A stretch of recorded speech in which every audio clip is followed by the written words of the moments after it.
Good evening, everybody. It is 6:01. I'd like to welcome you all to the June 18th, 2025 Select Board meeting. Also this evening, we are going to have a joint meeting with the Finance Committee and the Ambulance Oversight Committee at a later time. That they'll come in here and open their meeting. With me tonight on the Select Board is Amy Parsons, Jane Nevin-Smith, myself, Randy Iser, Molly Keegan, and David Phil. And take care of the boilerplate. In accordance with Mass General Law, Chapter 22 of the Acts of 2022, signed by the Governor on February 15th, 2022, I announce that this meeting of the Select Board is being recorded by Hadley Media, the Select Board's office via Zoom, and ask if there is anyone present who is also recording this meeting. Hearing none, let the minutes reflect that nobody else has indicated that they are recording this meeting. Okay. We have item number 1, item 2.1, public hearing, 6 o'clock, water and sewer rates, public hearing. So with that said, Sue Glowatsky, are you here somewhere? Yes, you are. Okay, could you take it away for us? Start us off, please, Sue. Sure. Molly, did you want to speak to the meeting that we had with the financial management team? Okay. Yep, I can do that. And then jump in if there's anything. So the financial management team met this past week and reviewed the water and sewer rates currently. There was more discussion about from Scott was present as well, Scott McCarthy, and trying to just do a little bit better understanding of kind of how we got here. Scott also had Tony right in the water department was present and reminded us and brought us back to the tie and bond study that had been done several years ago. Where they had recommended that we were, at that point, they were recommending like 15% increases across the board. So when we went back and looked at, there's a period of time from 2006 to 2007, basically a decade. The water rates did not increase at all. So tie and bond had come in under a previous DPW directorship and said that in order for us to stay out of trouble, that we really needed to be looking at these double-digit increases. They didn't happen. Some increases did happen. And as a matter of fact, I think it was about a 60% increase occurred, but that was over several years. But if you factor in the decade when there weren't any increases, there was pretty modest amount going up. So tie and bond at that point had projected that if we didn't take action earlier and seriously adhere to the increases that they were proposing, that somewhere around 2025, we would find ourselves in a situation where we ran out of reserves. So I guess tie and bond did a good job. That's exactly where we are. So the other part of the conversation we had was just the, kind of how to look at water. And we did look at what other towns are doing and determined that Hadley's one of the very few municipalities that has an agricultural category. Most of the municipalities have gone with one rate, which we started talking about at when we opened this rate hearing. And the theory behind it being that everybody benefits from the infrastructure, the distribution. And then what a lot of municipalities have done is have this kind of an infrastructure, like a fixed cost that everybody pays equally. And then they go into the usage piece of it, which is where the differential billing would occur. So conversation was about how we get from here to there. And after a lot of conversation, I think the committee generally was in agreement that we should eliminate the 3-tier structure, go to a 2-tier structure, whatever those 2 tiers might be, so that we can start positioning ourselves to move in that direction. And I think in general, where we wound up was looking, and Sue did a nice table showing us that if we changed the kind of a differential, and we decided, to David's suggestion, to put more of the onus on commercial, as opposed to the residential side of it, you know, maybe a 10% difference or something like that, that might be a good step. But in that conversation, there wasn't a resounding support for maintaining the agricultural only category, which would mean that agriculture would move in the direction of residential at this point. I'm trying to encapsulate that. Other people that were there, is that where we wound up? I think so. Yeah, I mean, I think that's pretty representative of what happened. Okay, so that's where the financial management team has landed on this. And the other thing we wanted to do too, and we didn't have the information available initially, was we wanted to take a look at the usage in terms of like a pie chart, like who's actually using the water. And the agricultural category, I think, was about 16.88% of water usage, Sue? 16.9, yeah, just about 17%. Okay. And actually, we do have a slide for that if Jennifer has the pie chart slides. Yeah. Do you like them up now? Sure. Sure, if you want. Yep.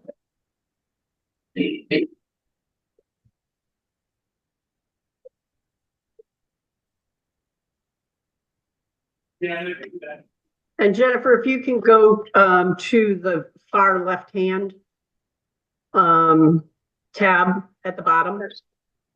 The water budget based on usage tab. There Yeah. you go. Yeah, Yeah. so there's a visual of who's using or how much each category is using our water. However, when you do the pure rate, the next one over, and you divide revenue need by usage, you find that the chart really equals out in that respect. And actually, municipal becomes higher because they have the smallest amount of if you divide the revenue need by the actual usage, their rate comes out highest. So, and we did the same thing with sewer. That is only the 3 categories. Because we don't have agricultural with sewer. And then again, it all, if you do pure rate revenue divided by usage, it all comes out pretty close, penny off on each rate. So. So the next thing that I did was I got you folks the shift differential. And yeah, it's the shift tables.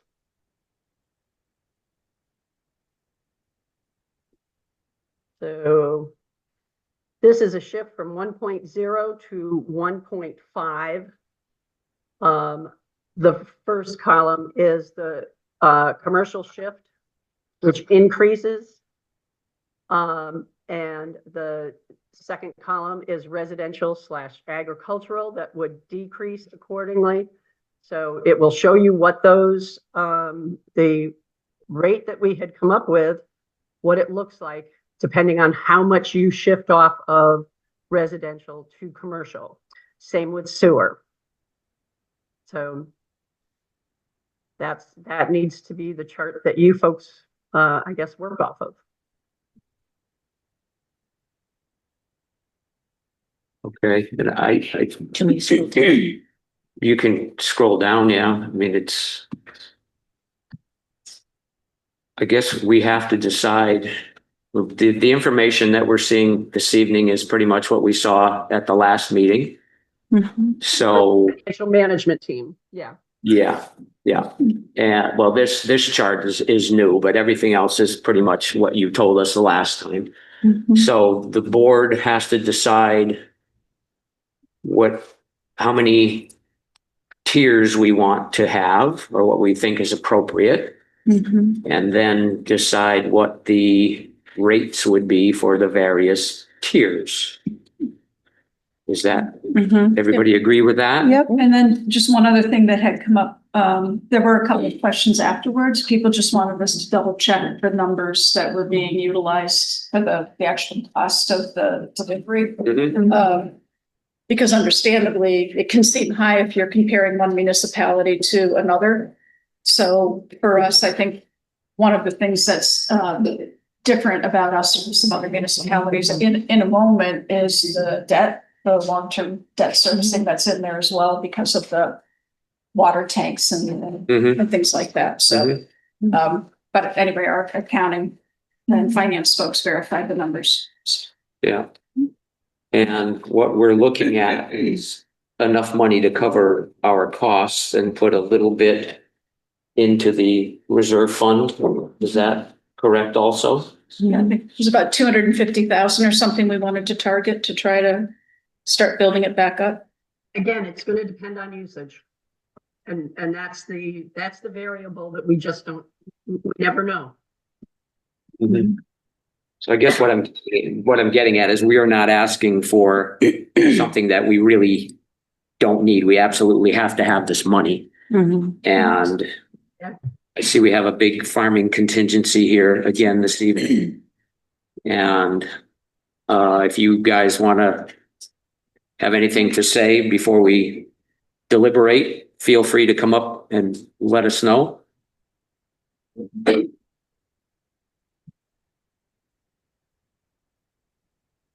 Joe Boyce, 6 Mount Warner Road. Couple of questions I have is, I walk in a little late, so the tie and bond thing of the last 10 years was, maybe not getting up to where we need to be today. But we understand that rates probably have to go up. But I own my own business. When times are tough and we have expenses, the first thing we do as a business owner, where can we save? So my first question to the board here is, are you looking at how can we save within the town to help these water rates a little bit? Everybody still wants to have their everything. Like if I can't buy a new tractor or fix something or something, because of a tough year, we tighten up. So my first question is, are we trying to look at the big picture here, or is the low hanging fruit, the residents, to quickly grab some income, the community, the right way to go? That's number one. The infrastructure that's built in, is it just the water tanks that we, I think, voted for at a couple meetings, town meetings ago, or is there additional build outs, water pipe replacement that's going to take place? What is that? And I don't know the correct number. I think it was like 1.4 million, I think at the last meeting or something. And I could be totally wrong, but you can correct me on that. So I believe part of that is the Callahan Wells, if I'm correct. So there's still debt payments on the Callahan Wells, right? The Mount Warner wells, Yeah. Well, which we voted in. And then, but we also have long-term debt that's automatically, that's included in the budget. In the water and sewer budgets. So we have long-term debt that we've already borrowed on. And that's, X amount of dollars a year. What I put in into sewer was 2 million that came out of the sewer asset management program and borrowing that at 4% for 20 years. And I also put in 1.5 for the lower Middle Street. Now, neither of those have been voted on yet, but that's not included in the debt either. So those were big ticket items, and I was asked to throw those in as well. So I think to answer your question, Joe, there's definitely stuff that is going to need to get repaired.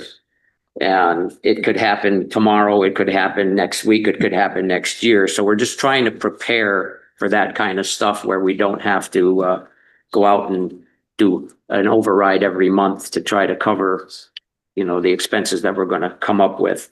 And to your point, or your question about whether we're trying to save, I'm sure that everybody that's looked at this budget is trying to do it the least expensively possible. We're all aware that we can't ask for a water rate increase and then go out and say, well, we're gonna spend $500,000 and buy a new toy tomorrow. Well, and some of that too, some of the changes over the past few years between water and sewer, that you've probably heard us talking about, some of the uncontrollable expenses, like these unfunded mandates that come down. So, over the past decade, we've had to deal with the MS4, the sludge hauling right now is through the roof. So some of that is not just, forces within our control as well. Correct. And so that's why I'm just asking if we're doing the absolute best job that you possibly can for the residents and the farmers before, since you are the water commissioners, to make this decision. I'm a little bit puzzled with the municipal rate, and I'm sure Sue's got it dead on and everything, but most municipal buildings we have in this town also use sewage, which is a big expense with treating water, where the ag rate is outdoor faucets going into the ground, so it looks like those numbers to me seem way off, but they're probably not. I'm just trying to absorb it because I just walked in the door. So those are some of the questions I have. And I would like to ask this board, in my opinion, I think this came up quickly for everybody. I would ask you to maybe table this for a minimum of 6 months, get some better numbers and figures together and see if this is the correct thing that we want to do in our community. Because once the rates go up, they will never go down. We all know that. And this is an ag community. And, sometimes you have to pay for the beauty that the farmers keep these fields open and keep everything what we do and how hard we work. You can see the weather we're up against right now. We take beatings on a regular, you know what I'm saying? But we come out smiling, we come to meetings, and we just try to be who we are. I just would like you to try to think about whatever you do tonight and whatever you set for rates, make sure you're really certain that this is the right thing and the right way to go about it. Okay, thank you, Joe. Maybe even more. Yes, Chip, go on up. Jeez.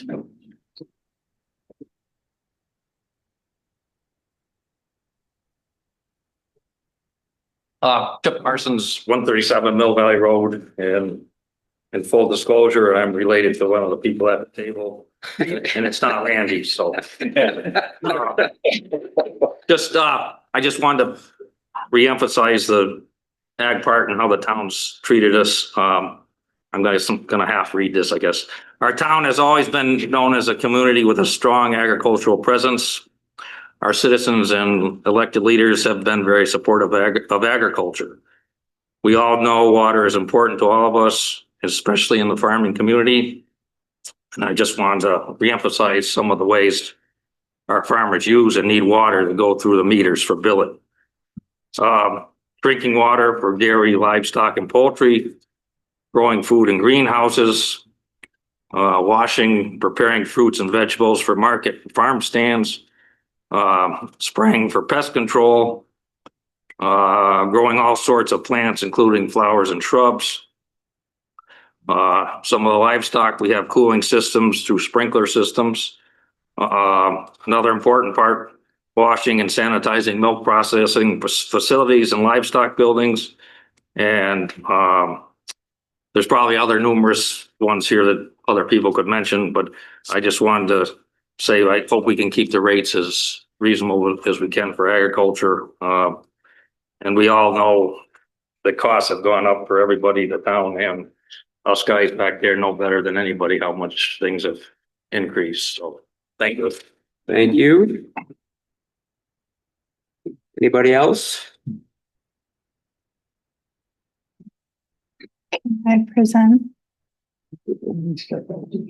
Go ahead, Jane.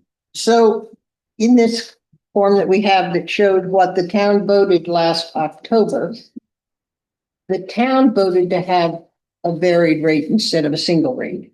And I think if we should consider going back to the town before we change everybody to a single rate, because the town thought we were going with this 6 cents rate. And we're a town that runs by annual meeting, and yes, we're the water commissioners and we can set the rates, but they should only be within these categories because the town voted to have categories last fall. So The other thing I would like to say is, and I hear the farmer's plight. We have the highest residential or the highest agricultural preservation in the state. My question is that because we really believe in farming or because we don't want developments? And if it's we really believe in farming, then we have to support the farmers. David? So I just want to clarify, we as water commissioners, I believe, set the tiers, not town meeting. I think this was voted on last year by the select board, not by town meeting. So I don't think town meeting has a say. And- Yeah, thank you. Yeah. Okay. Hmm. Amy? Can you please pull up my PDF? Yes. So I spent many hours working on what I'm about to show you. I think you need to break it down quite a bit further than how much money is being, thrown around. Because I also looked at number of meters and the actual usage per the type of meters, because to me that matters. Which one would you like to start? The PDF is fine. It might be easier to share. The one that we have a copy. Yeah, that's what you got, what we all have a copy of.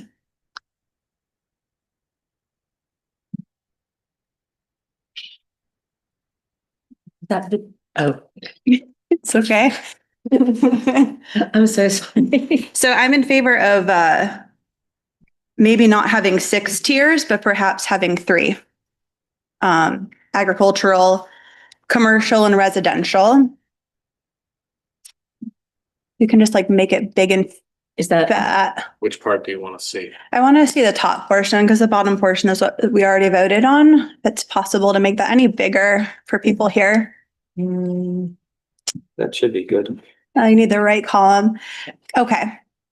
So previously we had said that there was a pure need of $7.26. So what does that actually mean? Well, it means for agricultural, 123.4% increase. It means for commercial, only 10.1% increase. And it means for residential, 21.2% increase. I thought that was a little bit unfair. So these are the current rates here. These are my new proposed rates. Now I separated out municipal and agricultural because of there's different meters. Again, it's the same.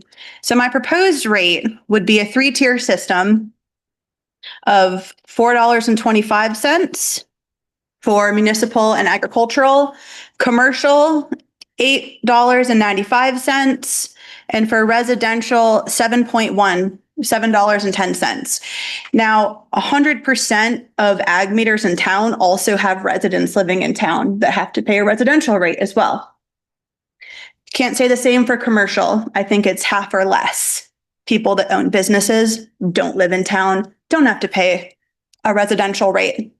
So I took the total actual usage for 2024, which I believe is 100,000 more than the last 5-year average, but I kept it at what it was. And I took our 2026 total operating expenses so far here. Here's the revenue, approximate revenue from my new proposed rates. Previously, if we had kept the new rate, the original rates that we have right now, we'd have a shortfall of almost $410,000 going into the next year. Now we don't have a shortfall. We actually have a small extra amount. That's my proposal. Are there any questions? So actually the average change would really be $1 for municipal and agricultural, $2.36 for commercial, and for residential, it would be $1.11. So you're only going up 30.8% for municipal agricultural, 35.7% as opposed to 10.1 for commercial, and residential only at 18.5 instead of the 21.2, which is what it would have been under the pure rate. Are these figures guaranteed? These are figures based on the data that was sent to us. Okay. Well, first of all, Amy, I would like to say this is very impressive. I thank you for doing it. Yes. That took a lot of work. It said, it's also a working spreadsheet with formulas. So anyone's welcome to kind of go in there and move rates around and see. Explain. Anybody on the board have anything to say about Amy's presentation? And yeah, there's, Over here. yeah, and there's no shortfall anymore. No smoke coming out of his ears yet, though. Not yet. I took a lot of time doing this. So are you able to plug in numbers right here and change one variable and see how that works out with the spreadsheet? This is the PDF, but there is the Excel spreadsheet that's uploaded as well in the executive content.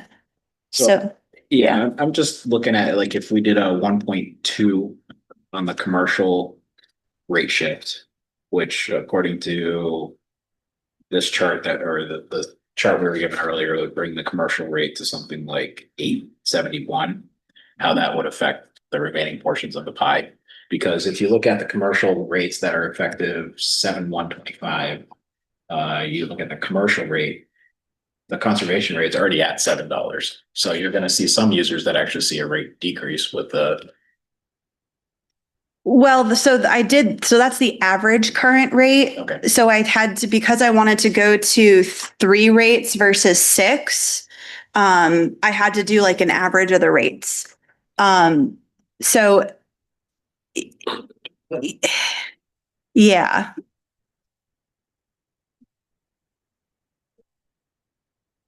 So I guess maybe the easier thing would be to decide first is, do we want to combine the categories and how do we want to combine them? And then from that point, how do we break out any of the rate changes? Because right now there's a lot of variables with the 6 different categories we have. Mhm. Yeah, I mean, because I was gonna say municipal is only 1.4% of the meters and it's 1.2% of usage. Right. So I think it can continue to be grouped with agricultural. But then when you look at residential, it's, 81.2% of all the meters and it's not even 50% of the usage. Whereas commercial, you have 14.4% of all the meters in town and that's over a third of the usage.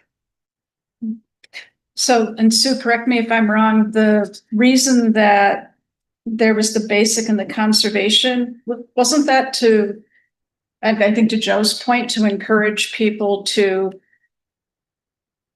conserve water?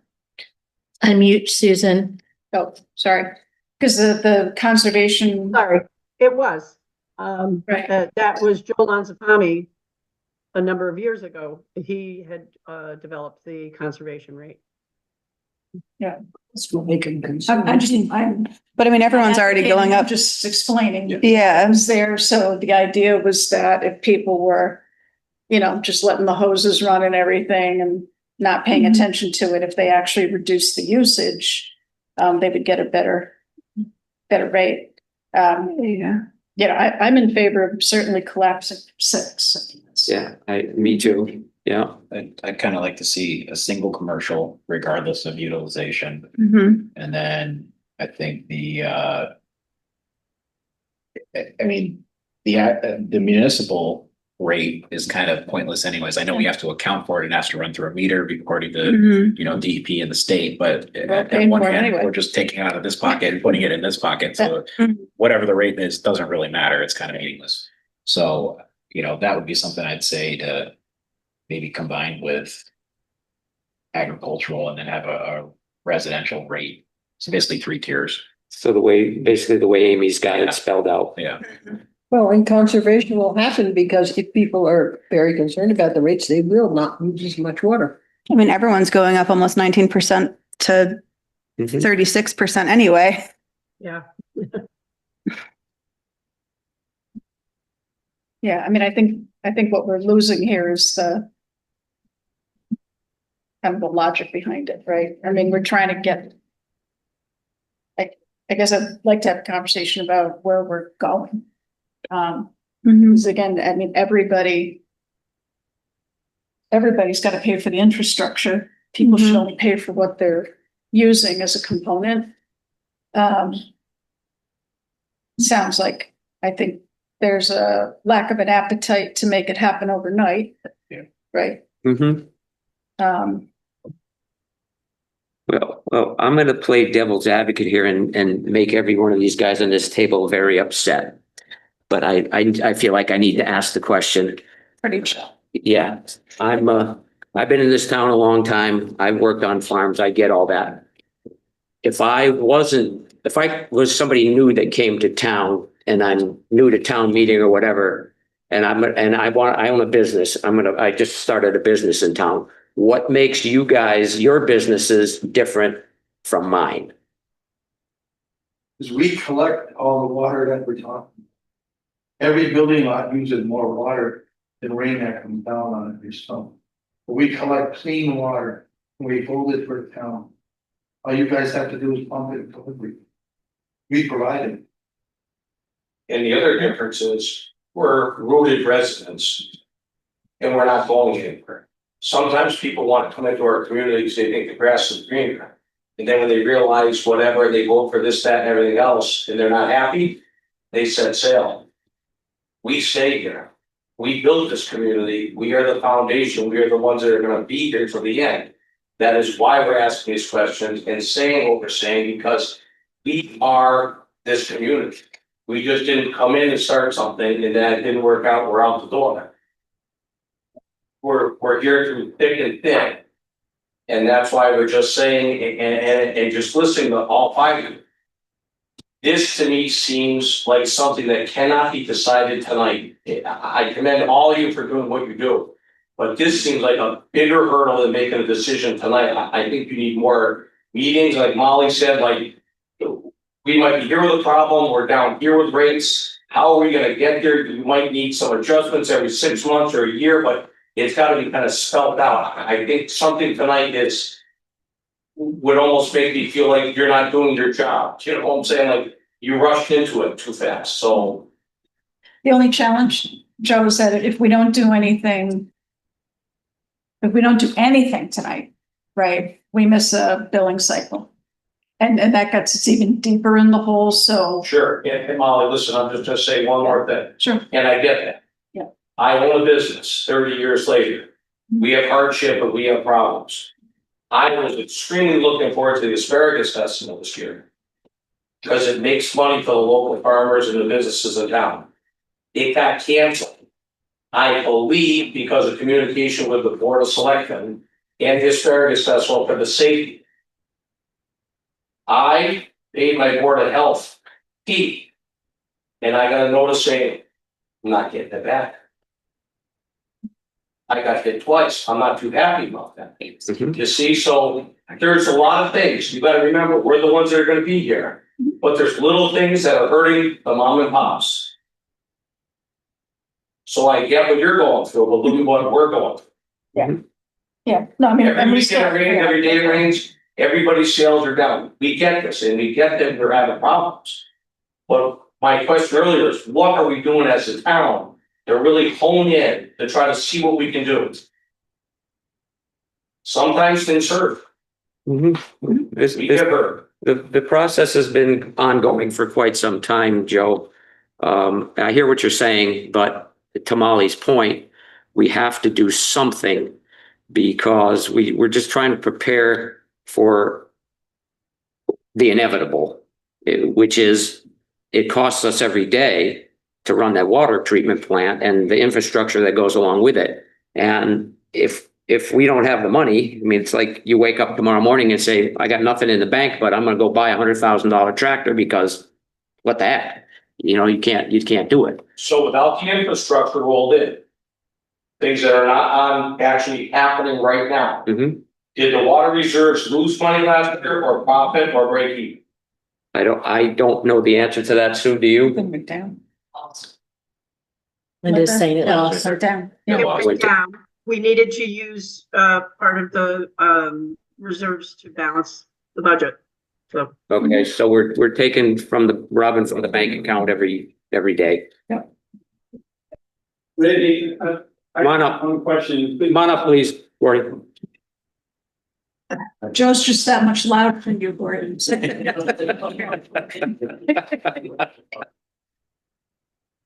I'm sorry that I didn't ask this when I spoke last week.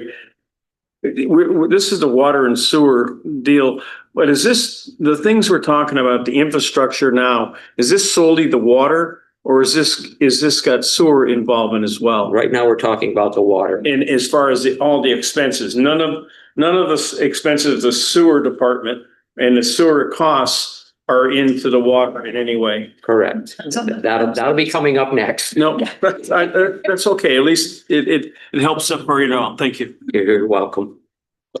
David, Do we have some spreadsheet, the ability that if we just using the rates that were already voted on, if we combine the commercial into a single rate, the residential into a single rate, and left the agricultural and municipal, that would tell us what our revenues would be and where that would put us before changing any rates, just combining those categories. There's no. Yeah, did you get it? It's in the executive content. It should be an Excel spreadsheet where you can just plug it in. It's not working on Oh, it's because you have an iPad. Sorry. my. But yeah, there is. Oh, I know what Amy's talking about. On my The spreadsheet. water rate analysis one. But because I think it's because you have an iPad. I don't know if you can open it as an Excel. This one. These are Excel formulas. All right, so what do you want to do? So can I ask, either Sue or Scott a question? Sure, yeah, go for it. I mean, obviously, in the past, we've only had this conversation once a year, right, where we set the water and sewer rates and that carries out for the full year. If we were to vote tonight on, we'll just call it changes, and then continued the conversation so that it was only in effect for 1 quarter, and then we came back for the rest of the year, how much of a problem is that going to cause collections and billing and all that? I suspect there's much use. Oh, you're still muted, so sorry. yeah,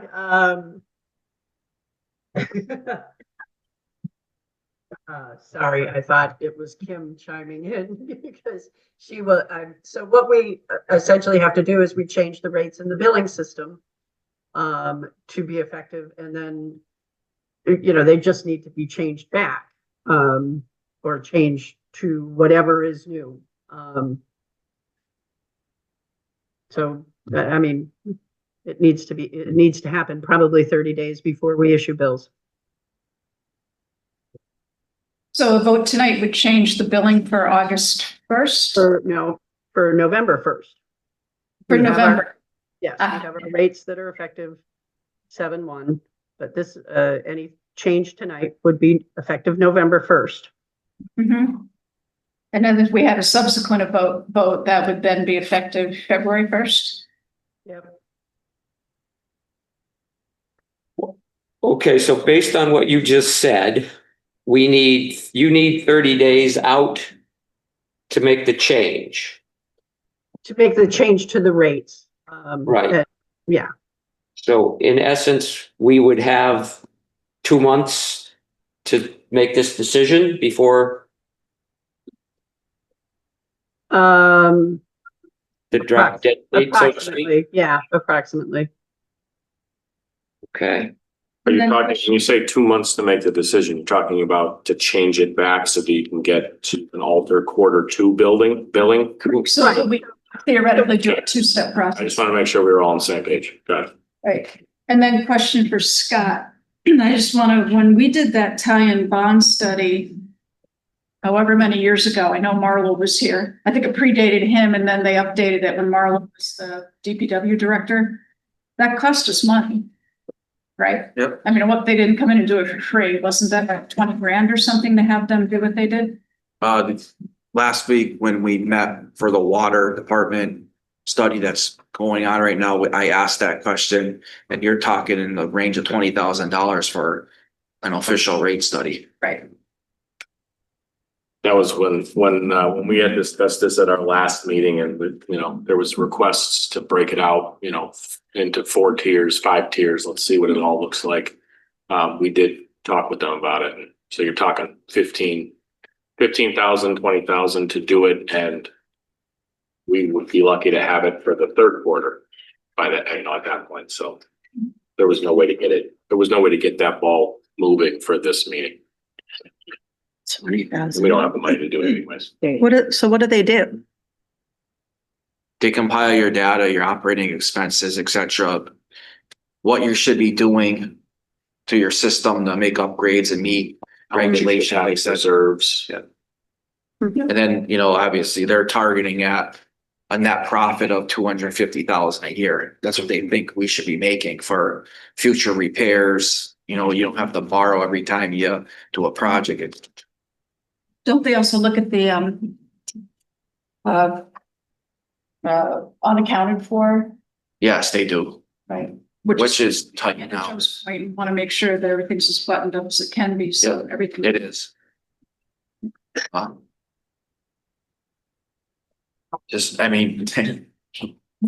guess it's a question of how much money that, you'd want to have in the bank.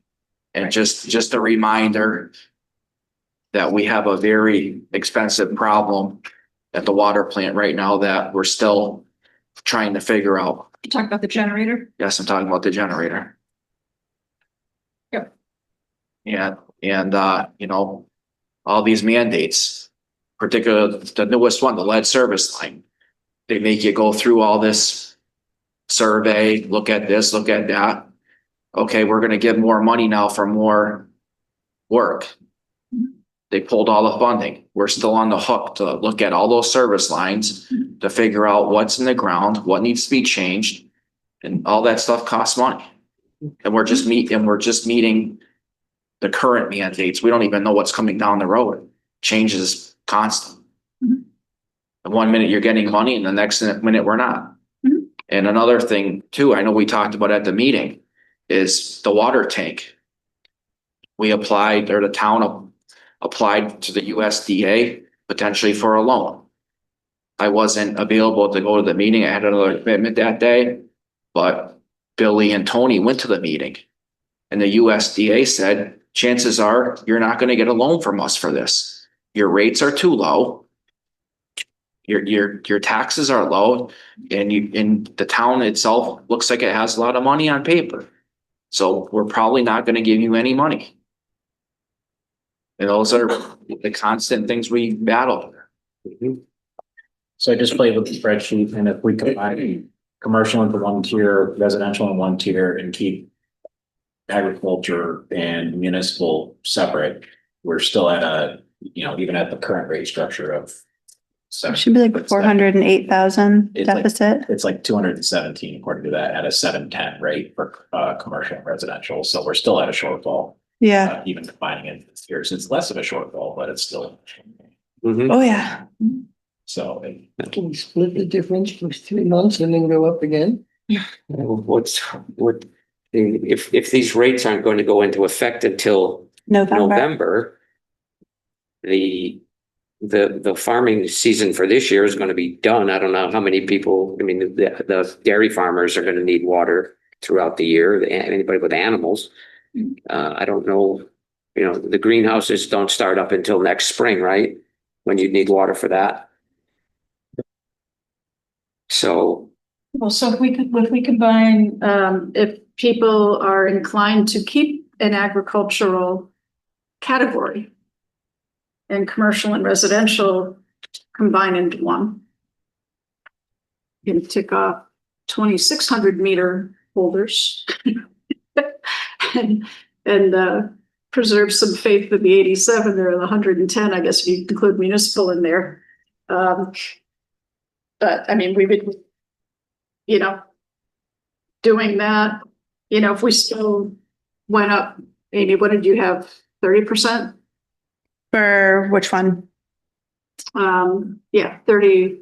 So if you went to 425, Yep, that's to, 31% increase. right, and then if we went to try to make the shortfall go away, Cause I did, because we also need to be, we need to be replenishing. We can't just cover our costs. We need to start building something back up again. Right, we have to have a little excess. I mean, I would bring up the commercial to like 9. Well, I'm saying, let's just keep commercial and residential the same. So Average them. I mean, it's gonna, yeah, well, I mean, with the residential, you have 2,282 meters. So it's gonna be kind of a little more spread out.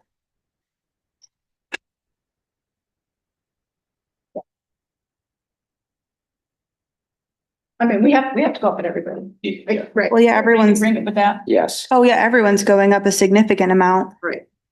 But for me, percentage. I would like to keep commercial and residential separate, I agree. only because I think to lessen the impact on the residential homes here, I think that we need to have a rate shift, at least initially, to kind of step into this for the people that actually live here and stick more on the commercial. Well, I agree, because I mean, with the new rates that were presented, it was, I mean, I had this at $7.26, but then on the spreadsheets that we had, it was like $7.10. So that's under 10%. I just don't think that's fair for commercial. I think they need to see a significant percentage increase. Yeah, I feel compelled to say this for the poor commercial people who are out there. Just a reminder, like the biggest users of commercial are the hotels and restaurants. And in the absence of the hotels and restaurants, just leveraging off of the benefit that the agricultural community provides to our town, that's our hotel and meals tax revenue. And in the absence of that, or in a diminishment of that, we're creating a whole nother problem for ourselves. So I just want to be careful when we say, you know, and again, full disclosure, Randy and I both have commercial and residential meters. Amy, you're representing an agricultural meter as well as residential. Jane, I think you're just residential. David, you're just residential. Okay. You know, so there's a variety of interests up here, but you know, that hotel and meals tax is what has kept us alive for the past X number of years that it's been in force and effect. So I do start to worry as we, you know, just as Joe pointed out, everybody's feeling the effects of the economy right now. And the economy really is just the uncertainty of the economy. Throw weather in it for you guys. But Yeah, but I mean, I don't think that homecoming's going away. I don't think parents' weekend is going away. I don't think that student move in and student move out is going away. So you're always going to have pretty busy hotels in the area, as well as summer camps and, I also think that, as we discussed when we talked about upping our rate, if the state ups the possibility that towns charge more for meal and room tax, that the hotels and the restaurants can absolutely add that right on to a cost of a product. Whereas farmers, and I think it's the dairy farmers specifically that don't set the price that they sell their milk. They are told the price they government sell. contracted. As opposed to somebody who's selling, I don't know what, pickles, something, right? So, Yeah. so the commercial does have a possibility of adopting the increase because they just pass it on. Joe, do you want to say something? Yeah, I was gonna say, I agree with what they're saying about a little bit skittish with the hotels and the restaurants mostly on the Route 9 corridor. But no different than us farmers are gonna be drilling shallow wells and every bit we can do to pull water when these rates get ridiculous too. So like Gordon said earlier, you know, we're gonna be looking for every possibility too, because, you know, so it goes both directions. It's tough. I think the community as a whole has a bigger problem with our income and our revenue. I think we got that under control a little bit better this would not be such a hard, task to handle. Well, I hear what you're saying, Joe, but everything is kind of kept separately. The water, the income and expense for the water department is dealt with right there on that line. You don't take money from over here and use it for the water department. Okay, wait, so can I just ask, like, Sue does the billing for the water and sewer, correct? Mhm. What percentage is Sue's salary paid out of water and sewer? Is there a breakdown of all, so we can see like how it's all split up, just so we can see what everything's, I'm just asking. Yeah. Allocation? Yeah, it's absolutely there. I mean, there's those things I also am questioning also too. We do chargebacks every year. For water, sewer and Hadley Media, because they're all our enterprise funds. Yep. That is factored in. Well, I mean, we all know we've got to do something. And it's gonna involve an increase of some sort. And I think the select board, I will say, I haven't been on this, 5 years now.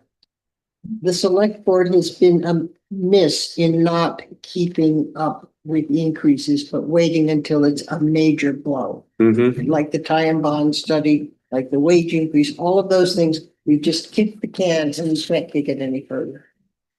Right. So we need to make some decision here this evening, whether we increase rates to whatever we might decide, or we decide to wait another month and, think about it in the process. Personally, I don't think that's going to benefit anybody at all. We know what our expenses are projected to be, and we know what we need to collect in revenues for that. So I personally don't believe holding off is going to make a big difference, especially since these rates don't kick in until November. So can I make a motion I'll do some low hanging fruit here. Make a motion that we combine the commercial into a single rate, the residential into a single rate, and maintain the agricultural and municipal at a single rate to start off with, and then we can play with the numbers later on, but if we can at least come to an agreement on one thing or decide one thing. And that's for the time being. Right, but eventually it's probably gonna all change again as we get, Yeah. So what, combining them at what rate? No, we're just agreeing. Just creating those categories. I'll second that. Okay. So David made a motion to have 3 categories. Amy seconded it. Just for discussion, Sue or Scott, again, because we have the basic and conservation tiers right now, do you see any downside temporarily in the moment to collapsing those rates right now? Sue says no. I don't think so. Okay. All right. Okay. Any other discussion? No. All those in favor? Aye. Aye. Okay, motion passes unanimously. Okay, now we're going to discuss rates. I propose that we accept Amy's rates that she has proposed, which is for commercial, the rate would be 8.95, for residential 7.1, and for agriculture 4.25. I'll second that for a discussion. So, I am all for my own proposal, obviously. But what I will say is that my proposed rate is gonna kind of get us to limp through and kind of almost, do a little more than break even. So I'm good with my proposal for like 6 months, Exactly. just to see how that works. Yeah, and I would disagree with it from the standpoint that I don't think it goes far enough on the shortfall. So I'd rather see an increase so that we're generating more than 3,000. I think the goal was to get to 250,000. And again, every billing cycle that goes by, that's revenue we're never going to get. So I think those rates have to come up. So if we vote this tonight, we also need to have a discussion about how often we need to have this discussion, not once every 10 years. Because we ultimately would end up where we're at, but when it's such a big jump all at once, it hurts a lot more. So that's something we need to be cognizant of. You'll have a policy in the policy index for a policy for when you would hold your water sewer rate hearings. This would be your first read of it. And it's in there, your agenda for this evening. And the policy is to review it at least annually. Okay. However, if you're talking about making another increase, like Amy said, in another 6 months or something like that, you would have to find out drop dead dates from Susan to see which quarter each one of those increases would land on. So I just plugged in, Only 10%. yeah, so this is just working with, see what we get here. That's why I made it a workable thing. If we went up 10% on the ag rate, which I think is a reasonable increase versus a 100% increase here or whatever, we're looking at 357 versus the 325 that we have now.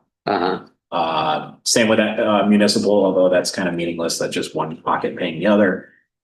If we went up 10% on residential, that brings us from the voted on $7 to $7.70, 10% increase. And if we bumped up the commercial 25%, that gives us to $8.75 on the commercial tier.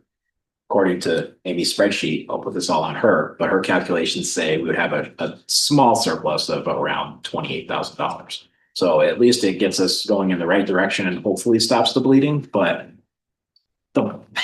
it's just looking at me. Wait, what? That's plugging these numbers in the spreadsheet shows about a $28,000 surplus at those rates. Obviously, that doesn't go far enough to save money into the enterprise fund so we can pay for infrastructure and repairs. But I think this takes us more in the right direction as we revisit it. There's so many residential meters. If you go up from 710 to 770, that's open. My concern on the ag side Oh, is that if we're only going up 10% on ag, 770. And then we're potentially catching up on positioning for a big catch up, and then they're going to be even more angry. So I would rather see a higher increase on the ag side. David, did you say you reduced commercial from No. 95 to something? No, commercial is just what I calculated out. So we're at $7 based on what we voted previously. Yep. For the single combined commercial tier now. I was proposing going to $8.75 Okay. on there, which is a 25% increase roughly for commercial. And I had a 10% increase for residential and a 10% for ag, but Molly's playing with the numbers a little bit more to see where we're. Yeah, I mean, with 81%, but. But Molly, you just said something about you don't want to see a huge increase down the road for the farmers if we only do a 10% jump. Yes. I, as a farmer, am asking you that I don't want to see. I'm saying that this is an ag community, for the community that we provide this community, and what we, the open space, is there a way to keep our rate lower? Like even a little bit and maybe come somewhere else. I mean, I think your opinion is you want to get us up and make money on us also. I'm hoping that you might look at the farm ag rate as we're gonna take a little hit here because we need these farmers. We need the fresh, fruits, vegetables, and the don't get the beauty, that's what I'm trying to. Hopefully you understand my take. It is not, try to get from somewhere else. We have this beautiful Route 9 corridor that I think is taking total advantage of us. You know what I'm saying? And I think if we could straighten that out, we would have it. But I think if you want us to get that 726, which proposes bare minimum to pump water and pay the infrastructure, that's a huge number. And that was the bare bones is what we were told at the last meeting. Never mind to make a profit of 250 to put into the infrastructure, and I get that. So I'm hoping that you look at it as, there may be a little shortfall here with the farmers. We're going to try to work. We're the ones that built this. Yeah, and I think, Joe, the way I'm looking at it too is to the extent that there's a break given in one place, that means that there's extra burden being put somewhere else, right? So I think, and I wasn't suggesting that you automatically go up, to that full cost. I'm just suggesting that right now, everybody's got to kick in a fair share to stop the bleeding, right? Meaning like we're not in the negative any longer. So it's not profit. I mean, it's like not being in the negative and having that negative get bigger. So sorry, what I was trying to do is bring you guys up to the same percentage increase, right? Or something more comparable. So I was looking, again, closer to the rates Amy had, whether it's 4.25 to 4.50. You would still be paying below the actual cost, right? So there's a recognition of that. But it then means that the commercial and residential are subsidized, right? So I think that's just kind of what we're trying to balance out right now until we have more information, more time to really think it. Okay, that's my, okay. Understand, thank you. Okay. That would give us, $75,000, call it, towards the 250. And you, What are those rates? So it would be for the combined municipal and agricultural category to be $4.50. For commercial, would be $8.75, and residential would be $7.70. So. Yep. That's a big increase for residential. That's 10%. Well, No, it's 28.5, right? 10% based on your Amy's. it's like, 10% more than, Conservation rate. Yeah. There's no conservation rate, so it's all on $7. That's right. So it's all advertising. Right. Right? But yeah. Yep. In theory. There is them. And you have to remember that, with 81% of your meters in the residential, whatever that increase is, it's gonna help a little bit more. To Joe's point, that kind of takes the onus off of the ag rate.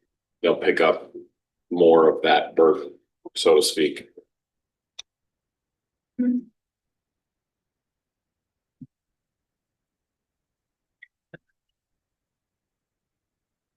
I kind of want to leave the commercial $8.95. Sorry. Can you work with that a little bit? We go down. I think, Why would can we not go as far down with that? Can we leave the commercial $8.95?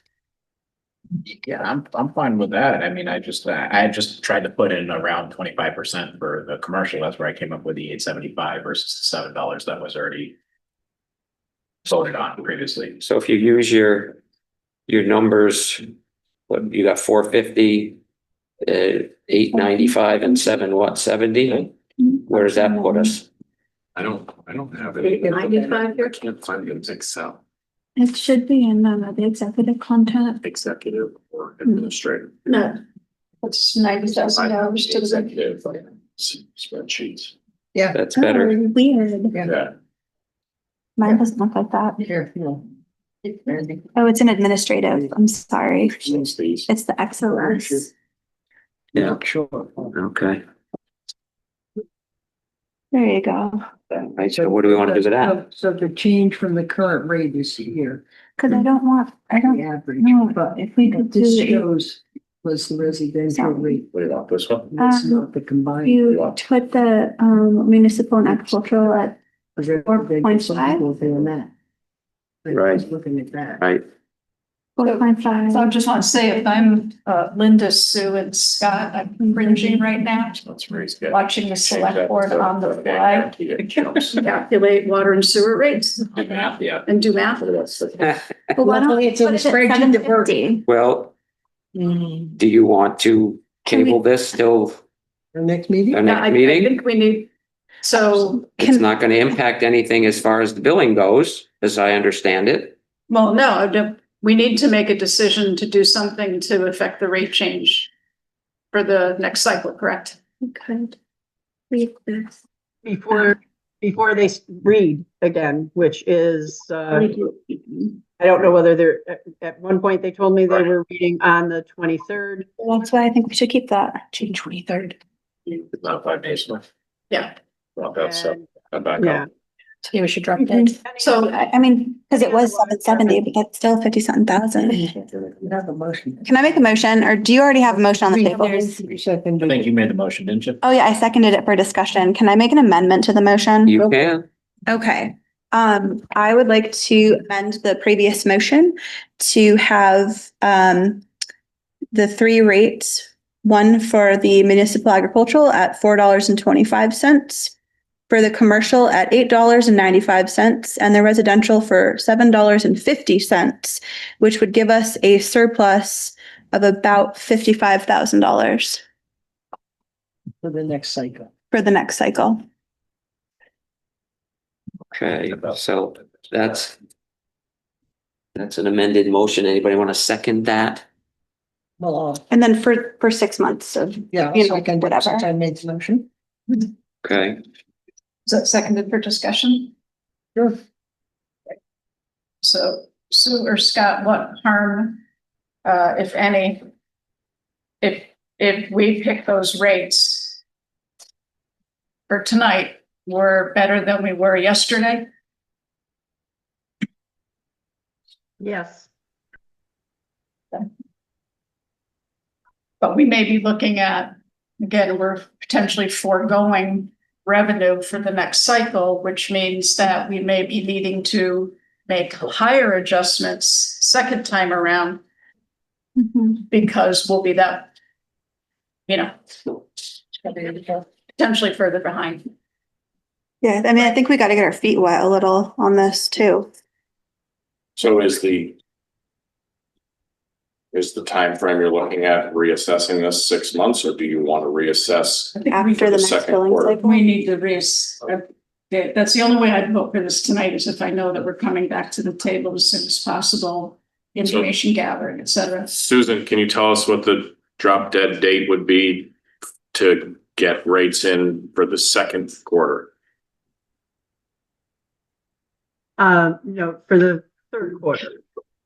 For February 1st would be, September, it would be like the third week in September. Is when they'll read. So we should have a select board meeting. We would normally have one on September 17th. That's the third week of September. Well, I have a feeling we're gonna be having a lot of select board meetings between now and. Really? Yeah.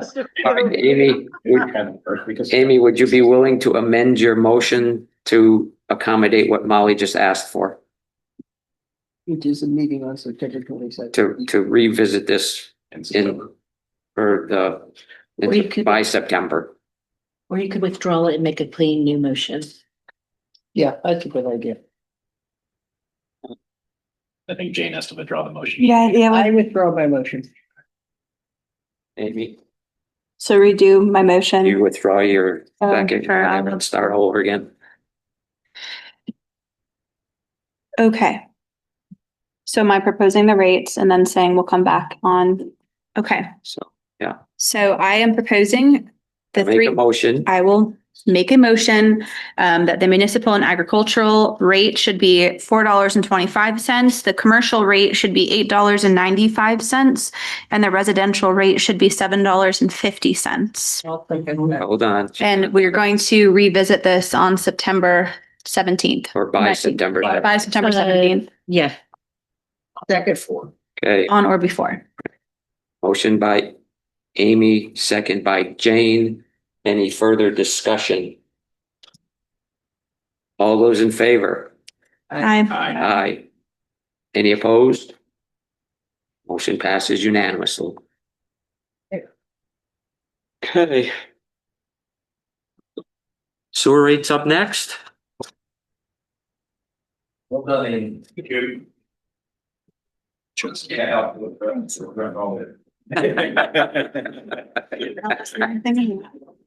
Not just curious about how the town works?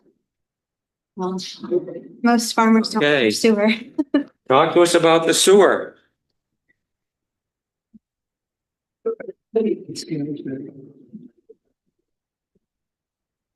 Well, you have the shift differentials, for sewer as well. Amy didn't do anything on sewer.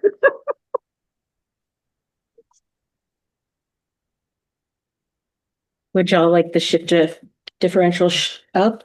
Yeah. All right, I'll start off with this one. I'll make a motion. We combine the residential, we'll maintain the single residential rate and combine the commercial into a single rate. So we have a residential and commercial category for single. Okay, Second? right, David made a motion, Amy seconded. Any discussion? All those in favor? Aye. Okay, Now the money part. that was easy.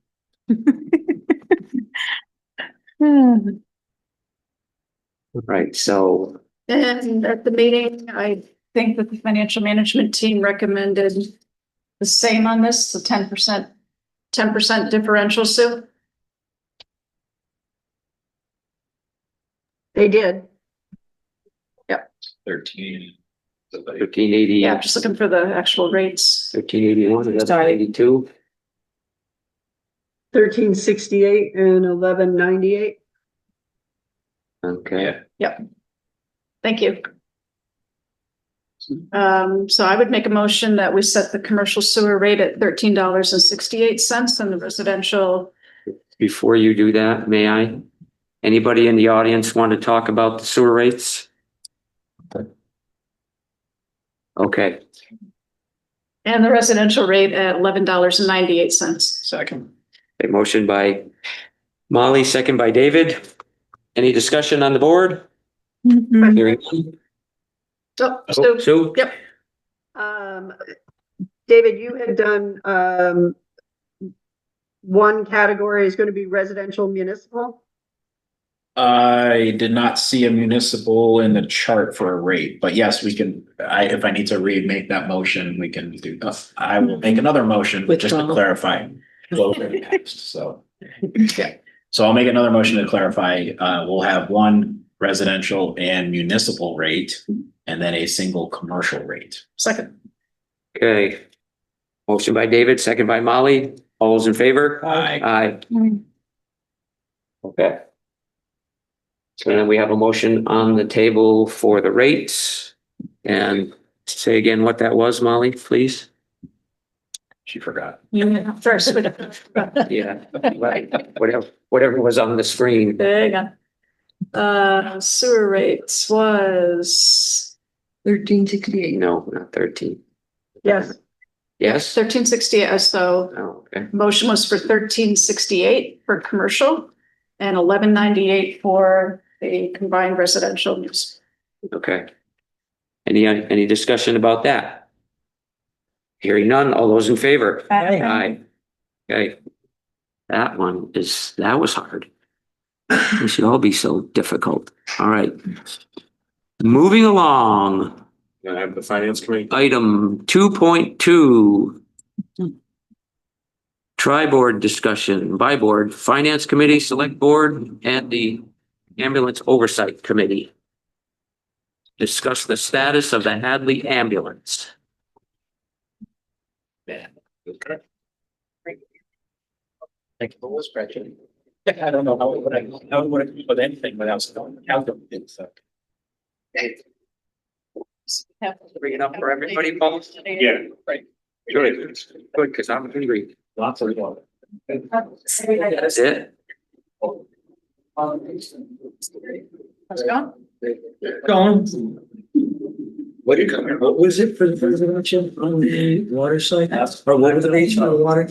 Every other week. Yeah, what? 770 versus 7. And that's for residential? Sorry. And after commercial, was okay. 895. 895. 995. And then after, those are the Aggie. 450. 450. So that about 425. 425. Those don't really matter. It's like $10,000. It's like every 25 cents, it's only $10,000. So it's not. So was that part of your spreadsheet that you had that adds to put us Ahead. ahead? Yeah. Mhm. Okay, would the finance committee like to call their meeting to order? So we kind of did because we were in the other room, so we just moved our meeting in here. So we Okay. did call it to order. Would you like us to do it again? That's, Yes, Yes? this is a separate meeting. Need to close the other one? 2 weeks, 2 motions to be in the post about. That's good. So this is our second meeting. We're calling to order the finance committee meeting. And in attendance, we have Shardul Parmar, Peter Matusko, myself, Amy Biden, we have Paul Benjamin, and we have Andy Kilpatrick. Okay, and the ambulance oversight committee? Yep, and so it does look like we have a quorum, which is what I thought we might have. So for the ambulance oversight committee, we call that meeting to order, and we have Walter Jennings, and we have Bill Schwartfeger, we have Evan Bryant, and we have Chief Spanknable, myself, Molly Keegan, and Amy Fiden. Sue Stoll? I think that's it. Sue. And Sue Blavatsky. Oh, and Sue Blavatsky's still up there. Okay, yeah. Okay, so who's going to start this discussion? Because it's not going to be me. So ultimately, what it comes down to is that, as everyone knows, this is not an ambulance issue specifically. This is Linda and I have been working on building a potential override budget request for the select board. If this board chooses to go for an override for the shortfalls that we see coming in town. We are approaching this from some finance team discussions that we have had, as well as from select board and finance committee meetings that we have had, and we've gotten some direction as to how to proceed, but we are at a point where we need to get much more specific and much more into the weeds on how to move forward with this. We simply don't have specific enough information as to what the will of the select board finance committee is when it comes to covering, the shortfalls that we see coming down the road.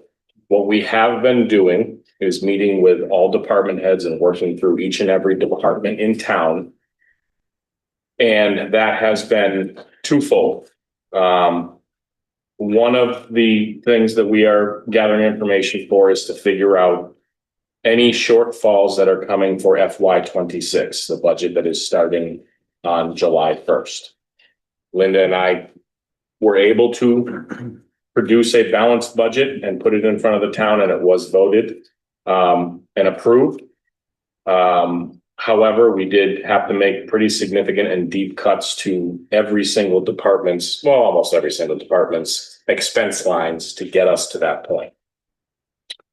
We are satisfied that those departments that we did go through will be able to make it through FY26 unscathed with the use of free cash that will be certified on July 1st.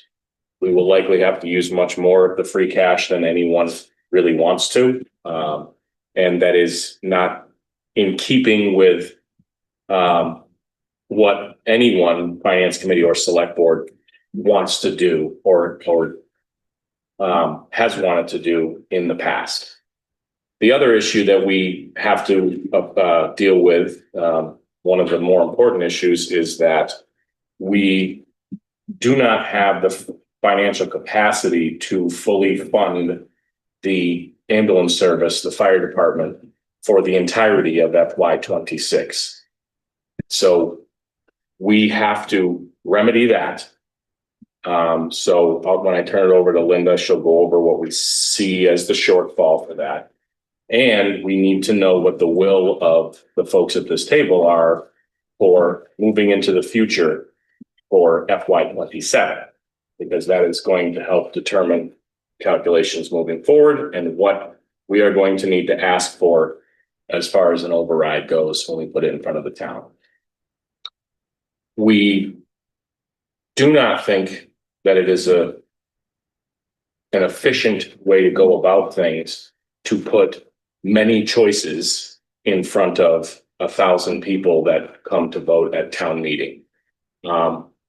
Having folks pick and choose what different parts of the budget to support, we just think is foolhardy and will end up failing. So we'd like this group of folks to give us some direction as to how to put this together. And we would like to essentially request a general override so to speak, to cover the shortfalls that we see coming in all departments, including the fire department. So that's why we're all here today, generally. I don't want to put a spotlight on any one place, but we have several problems to solve at this table. The other part of a potential override request that we can get into if you want to get into it at this table, is that at some of the finance team meetings that we have had in the past and select board meetings, there has been an appetite to kind of investigate and look into a potential capital stabilization override account, something that we can utilize to basically purchase capital items with cash as opposed to borrowing for them, and also utilize them to maintain the beautiful buildings that we have that we really don't have maintenance funds to keep, in good working order.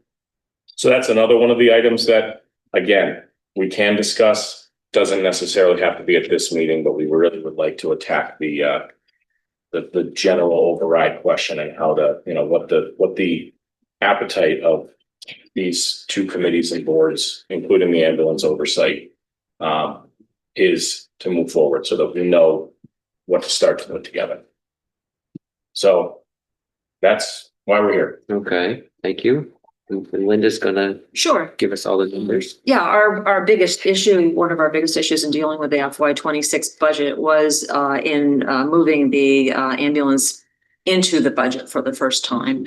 And the way it ended up, even though we had we put some suggestions like using stabilization to work this through another year, and that was decided against. And we ended up only funding the ambulance for $90,000, which was their fees. Thinking that and saying that we would be revisiting that, possibly going for an override. The reason we would need an override is that the cost of moving it into the budget when we just can't, it doesn't seem possible to move the other departments aside to make the room. We need more funding to actually accommodate the service, which is why we were proposing to put it out as an override. This would cover the ambulance portion is $550,000 in staff, $150,000 in expenses. So there's 700, and then because of the number of hires and the impact on the budget, we also are looking at their portion of benefits and insurance for that additional staffing is for another 200,000. So we're looking for $800,000 to $900,000 override in order to accommodate the ambulance service continuing at the level that they at the BLS level that they are right now. So that's just for that.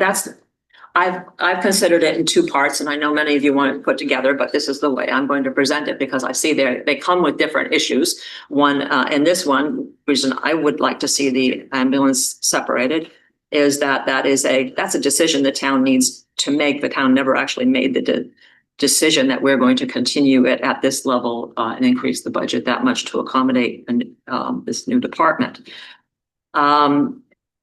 The other part, where we really were thinking when we first were talking about overrides was the fact that with the rest of, set ambulance aside, all the other town departments, including the school and benefits insurance and all that, we used $850,000 in free cash to balance the budget this year, which is which is more than we have done in the past, at least at annual town meeting.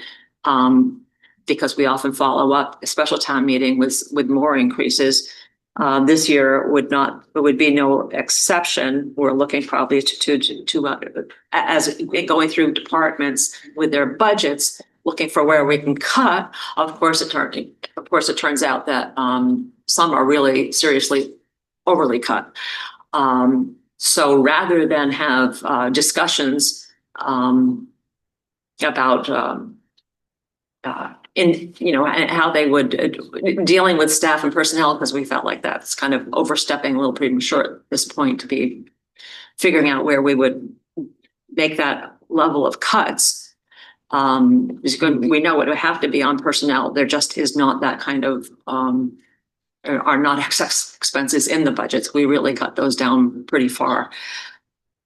So, the rest of the town budgets then, including the school, we'd be looking for 250,000 more. That's the amount that we probably will be able to pull out of the July 1 free cash amounts that become certified, so that we would, if we were just looking for that section of the budget, we probably wouldn't be looking for an override right away. We would wait for more information. Maybe we would deal with the fall town meeting. But I think we could make it through 26. Where we would be in trouble is going into even a level funded budget going into 27. We have about $800,000 in the last few years. We've had 800,000 in additional revenues, which we apply to the budget. And coincidentally, the increases when we worked with departments heads on the 27 budget was about that amount. So the revenues we can accommodate the increases being requested for 27. The trouble is we have to have that underlying 850 plus that 200. We have to have that as the base starting point before we get to those increases. So we would be in the hole for going into 27. So I think with the rest of the town, then it's a matter of timing. If we are going to continue services at the level they are right now. So when we add those two needs together, depending on whether we're going to do, if we're going to include the free cash and try and get back to zero with our revenues cover our expenses, we're looking at 850 plus. We're looking at a bit over coming close to $1 million for the town side, and then we're looking at 900,000 for the ambulance side. So how we would approach it really does depend on the direction we get from select board, and the plan as expressed in all your prior meetings has been going forward to an ALS service, which would have yet another level of planning for us, because now we have to accommodate the additional expenses of ALS. Then there's the BLS service that we already are at, which, as I said, have require an override. Or if you're in if we're not going to go that far, or if the town turns down overrides, we're looking at that level of cuts really across the board, or out of ambulance. And I don't know. This is what we need from you as to where do we go? How do we plan? I know, Molly, you've asked for projections. Where's our starting point for projections? Where are we starting with an ambulance department? Are we not? There's a number of things in the current year budget. You use your current situation to start projecting in the future. We can't even at this point effectively project the rest of FY26 without more direction from you. So if we could get some decisions on these pretty important issues, especially with the ambulance, then that would inform us going forward and be able to do a better job for you. Okay. So I have a question. Yes, ma'am. So you're estimating, did I understand correctly? You're estimating the free cash July 1st to come in at about 850,000? Now, I'd say we used 850,000 this past year. I don't know that we'll get it. I don't think we're going to get 850,000 this year. I don't think we've had up there the last few years. We've had spent higher amounts. I'm hoping we'll get. We're switching accountants, so it's very hard to project at this point. But we generally will have $400,000 or $500,000. So I'm going to really be conservative and say 4 to 5. Okay. I don't know where we go from here. Does anybody I have any another thoughts? question. Yes. Another question, because the way I got Mike's explanation of the ambulance service also included other staffing, which has been almost mandated for the fire department. Is that true? Well, I just want to make it clear, we're talking about the fire department that operates an EMS basic ambulance right now. So these are all firefighters that are multitasking as firefighters and EMTs. So as far as adding staff, we're not adding staff. We have that staff now. We're operating an ambulance at this point. So the salaries that you see that I split between the fire and the EMS budgets was to start absorbing some of that costs on the EMS side from receipts. So if the ambulance just went poof and everything went away, if we don't figure out how we're gonna find that money that was in that ambulance side, then half of the firefighters that you have to do 24/7 coverage, which is 2 right now, there's 2 per shift. Half of those or a percentage of those would have to go away. So that's what we're talking about. We're talking about reducing the services of the fire department. It's kind of like me doing inspections to bring in revenues for doing inspections in town. We are operating an ambulance service second calls only. We're only going out to calls when our primary ambulance is out on calls. So that's the revenue that you're seeing right now. So, I mean, our projections were quite spot on, and we understand we're looking at a status quo. You know, we're not looking for, I was asked to put together those 3 tracks so you could see smallest to the greatest. So, and we've done this before, and I had a conversation with Mike about it. I was asked in David Nixon's tour, I was asked in Carolyn's tour to put together status quo, and then sky's the limit. What do you need to be whole? So that's what I did for you in that discussion. We understand where we're at. In our opinion, we're fine. We've already worked on the contract with Action. So Action is here for another 2 years. But what we're trying to do is still bring in revenues, having that ambulance. We've negotiated a union contract in good faith. You know, there's provisions in there that are very specific to ALS. And again, our costs, our actual cost, the expense side, it's about 120 to 150,000 for the expense side of the ambulance. And that doesn't change if it's BLS or if it's ALS. So it doesn't go up. It's the same cost for the certificates. It's the same cost for the equipment. We have the equipment. We need to purchase drugs, which is not a high price, which was reflective in that budget. So that's where we're at. Thank you. Yeah, I mean, so the way I'm thinking about it is there's status quo, right, which is the staffing that you have. And again, I'll go on record saying I'm in favor of retaining the staff that we have. I recognize that they're firefighters and who happen to be going out on some ambulance calls, right? I think everybody here understands that, you know. Then the next step would be, and this is the conversation we had at the ambulance oversight committee, is to have you stay the course with your current plan, which is to keep the staffing, make sure I'm saying it right, keep the staffing as is, however, put in an application so that we can respond to ALS calls, right? Yep. But still just secondary calls, Right. Action's primary. Yep. Yeah, and one thing I just want to, again, typical, you know, you hear different things around town. I just want to make sure that everybody hears, we currently have 24/7 ALS coverage in this town Yes.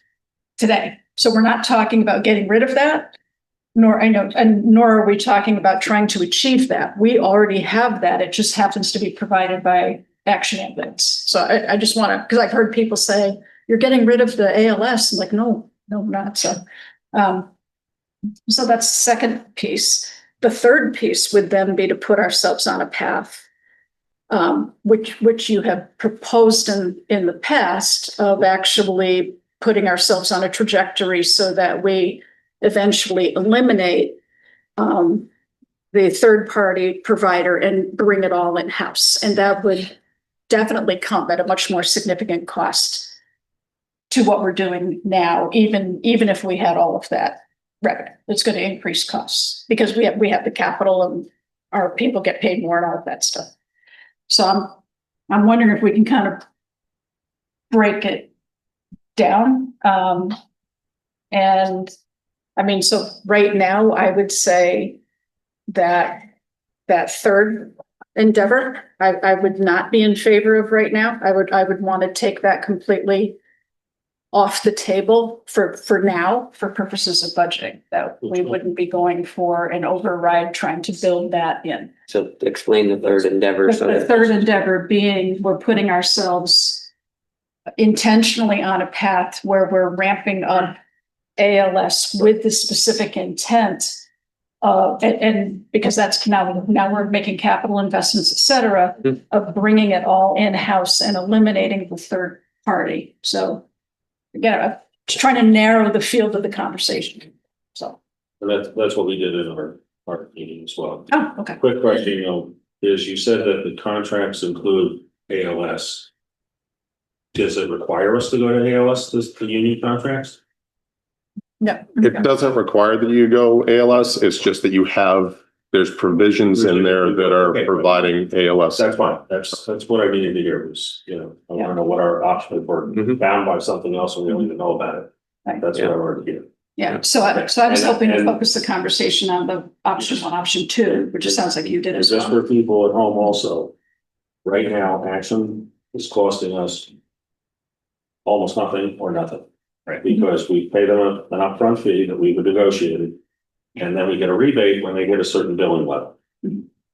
And then we don't get any part of the action after that, right? So Correct. so it's limited action, but we get the action. Okay? All right, so we have a first run ambulance, it's free. Yeah. And if we go first run, we will have costs that will exceed potentially what the revenues are. If we did it in-house. If we did it in-house, okay. So I'm with you. I think that that option for now has to be taken off because of our financial situation. I know there's money to be made, but I think the ramp up is not something that we can afford to do at this time. With capital investments, hiring salaries to run an ALS, in addition to maintaining the fire department staffing that we need for the 2 in or 2 in, whatever that is. So I agree with Molly. I'd like to take that off the table for now, because we do have action for option 3 years at this point. Correct. So I want to focus on maintaining our staffing we have for 24/7 coverage and look at our options for BLS.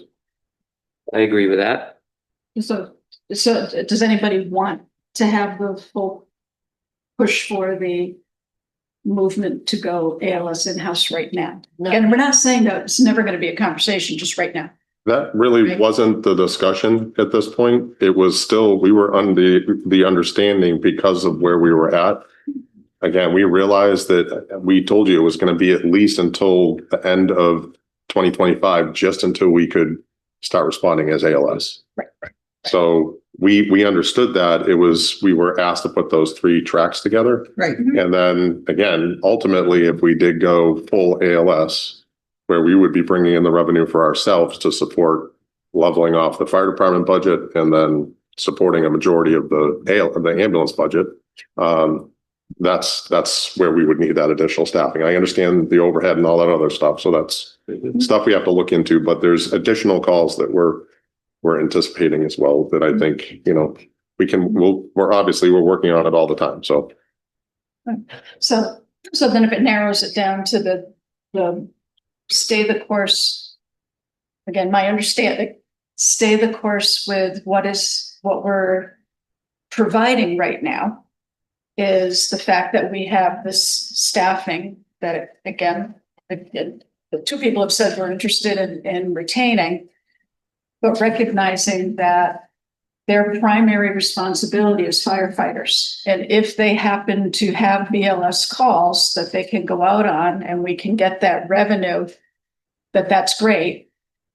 But they're here because they're firefighters and Mike's going to use them accordingly. So if there's a fire call, they're jumping on the fire truck.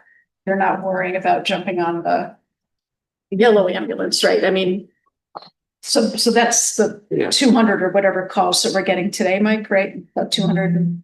What we're up to. I'm not sure what our total, we estimated between 100 and 150 calls, missed calls. But that doesn't include. What's your actual call volume for the yellow?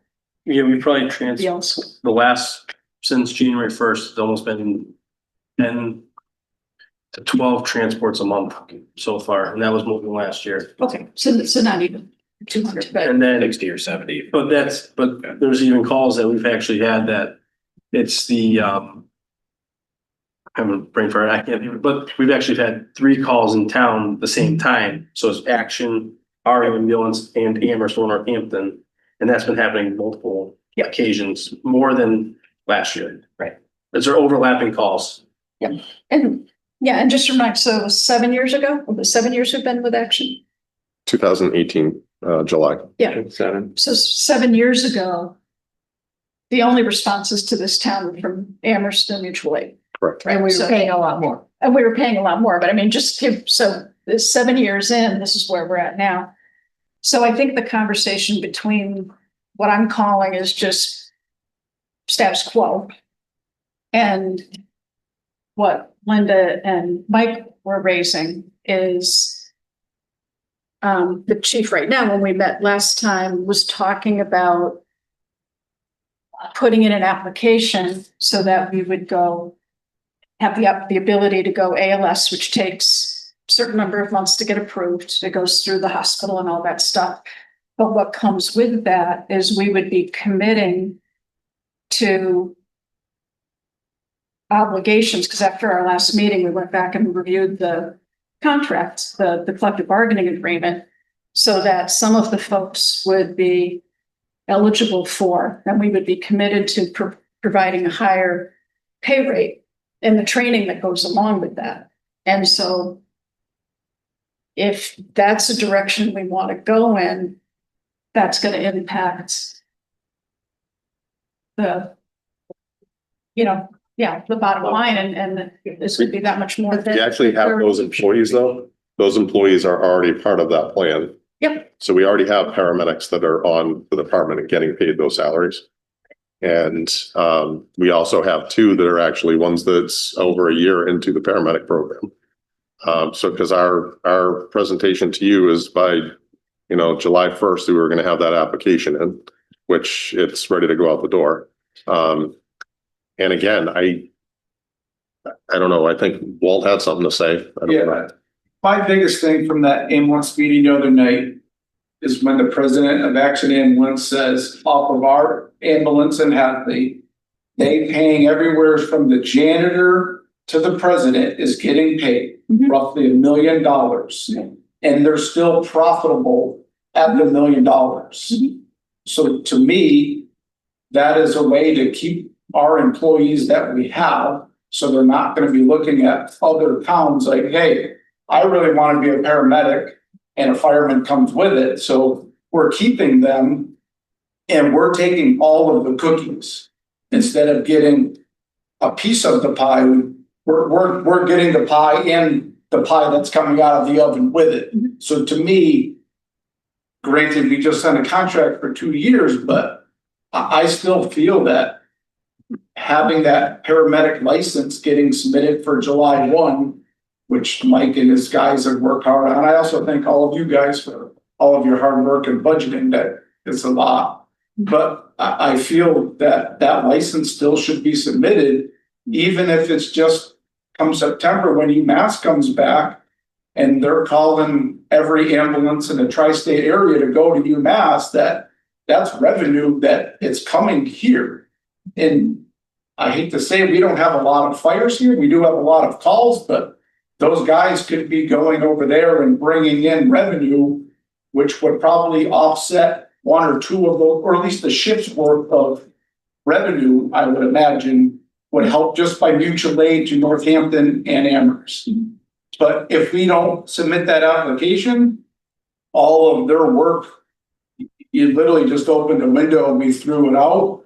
And Action Ambulance is just filling their pockets with more and more of our money and our insurance companies' monies. And to me, we don't have a choice now. We have them for 2 years, but when they told us in that meeting, point blank, that they pay everything off of our ambulance, which is about $1 million, and they're still profitable, and we're looking at $1 million, so we would be the profitable person, that not a third world party. Just a piece of it, and it was said in the meeting, but it got glazed over a little bit. when that happened, I made a point of interjecting and saying, but don't forget there's a different cost structure. So, and we didn't really get into it in our meeting, but for Action, they're not unionized, right? So they don't have union employees. Their salary structure and their benefits package is very different from ours. So their ability to contain costs is a major difference between the private industry and working on the municipal side of it. The other thing that they're doing is they're building in all of the capital to that. So you're right. I mean, they figured out a way to monetize this and make money. But the challenge is that when you can't simply say all of the revenue or bottom line revenue that Action is making would then inure to the town of Hadley, because it would be compressed. We wouldn't make as much money as they would. And I think. I just won't make that. Right, I agree with you, and I think our profitability would possibly be a break even or a smaller shortfall. Say, okay, we're sorry, we missed it by $80,000 this year. Let's hope for more sick people, and next year we cover it, you know? But for them to take all of the pie, it's hard to swallow, like. But I think we have to ask ourselves, do we want to spend, we just had a whole bunch of farmers complaining about us raising our water fees and asking, are we doing everything that we are supposed to be doing to save this town money?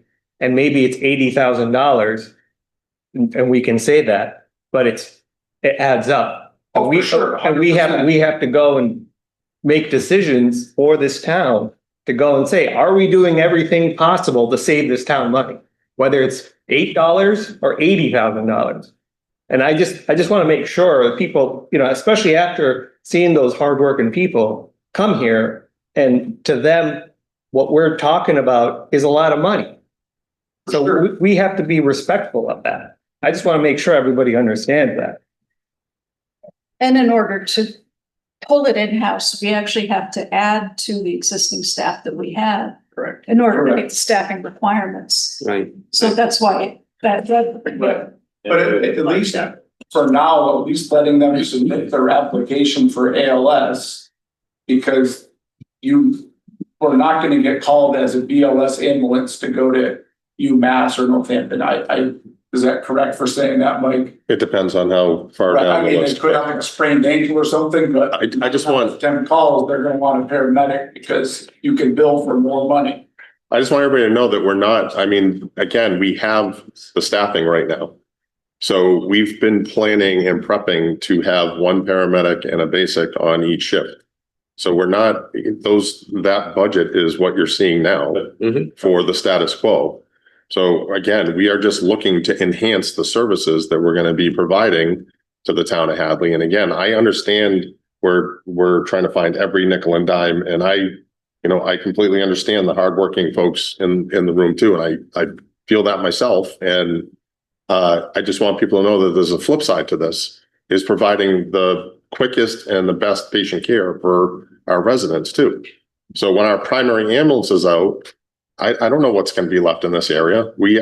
Everybody is so short staffed right now. Everybody's adding ambulances. We have ambulances from Northampton that are going to Conway, and we can't keep up with it all. So we're just adding one to this. And again, Northampton and Amherst give us a heck of a lot more than we give to them. And they've been generous about not charging us. Because normally if you exceed 30, it says in their mutual aid agreement, if we exceed 30 calls, it then goes to $500 per call. Because, it's a cost to them. So, but they've been very generous about not doing that. I'm just saying that I don't think that we're seeing, the number that you saw, the proposed budget for the ambulance budget that was there. That's the cost for our ALS ambulance service. So, may I ask a question? So if we do a mutual aid to UMass, we get $500, is that our agreement? It's the same way? No, so we get to bill the whole. We would be billed, if we go to Amherst for a call, we do the billing to the insurance company.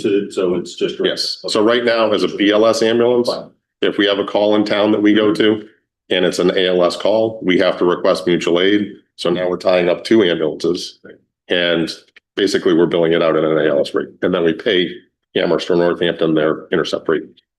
So Mike, I wouldn't want to pull the rug out from under, I mean, if in good faith, we have somebody who's matriculated into a program with an expectation of completing it. I mean, from an employer standpoint, I don't think the right thing to do is to pull the plug on that. But I think what we need to account for is, you know, I don't know. Definitely remember the conversation about preceptor pay, right? Because I didn't know what a preceptor was, what that even meant. But I know in the contract, it says that when we become ALS, there's a charge that kicks in. So that has nothing to even do with the base salary. Those are additional. That's only if we're bringing in paramedics from other communities that have to train on our ambulance, which wouldn't be happening up front, correct? You're right, yeah. So our application, it takes a 6 months process. So say we do a July 1, we won't know, we know within 3 months, but we can't get rolling until we'll say January 1st of 2026.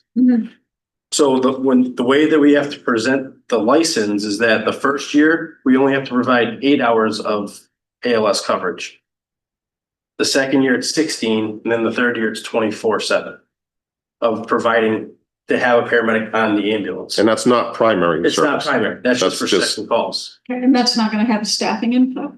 So what I'm saying is that we have a basic and a paramedic already, the way that our shifts work. So we'd already have a paramedic for second calls already. For every shift?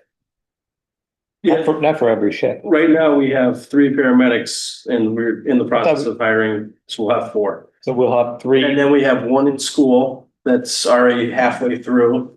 And So- will that kick up the cost? Meaning if we hit ALS and they will get paramedic pay, right? That's in the proposed budget. In the proposed budget, Yes. right? But if we don't go ALS, they won't get that pay, correct? They won't get that pay, but I think we're gonna see where we're gonna have a clearinghouse of folks. Cause they have gotten their firefighter paramedics. So they have to exercise their medic or they're gonna, we're gonna be losing them to other departments. So, cause they're anticipating going out on paramedic level calls. So, I mean, again, I guess how many calls do we get that we're not going to, that's ALS level right now?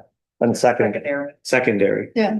the majority of them are ALS. Amherst won't call us for ALS, correct? Only. No, they're calling us now for ALS. They will call us for ALS. They won't call us for ALS. But is there a projection on how many additional calls? Amherst projected 100 to 150 calls to their community, which right now, Action, if they're available, will go to. No, what I'm saying is if Action's not work, because we're second to call, how many, we become ALS and we have a second to call ambulance. How many additional calls are we going to get? That will make it worthwhile. Exactly. Right. To make it.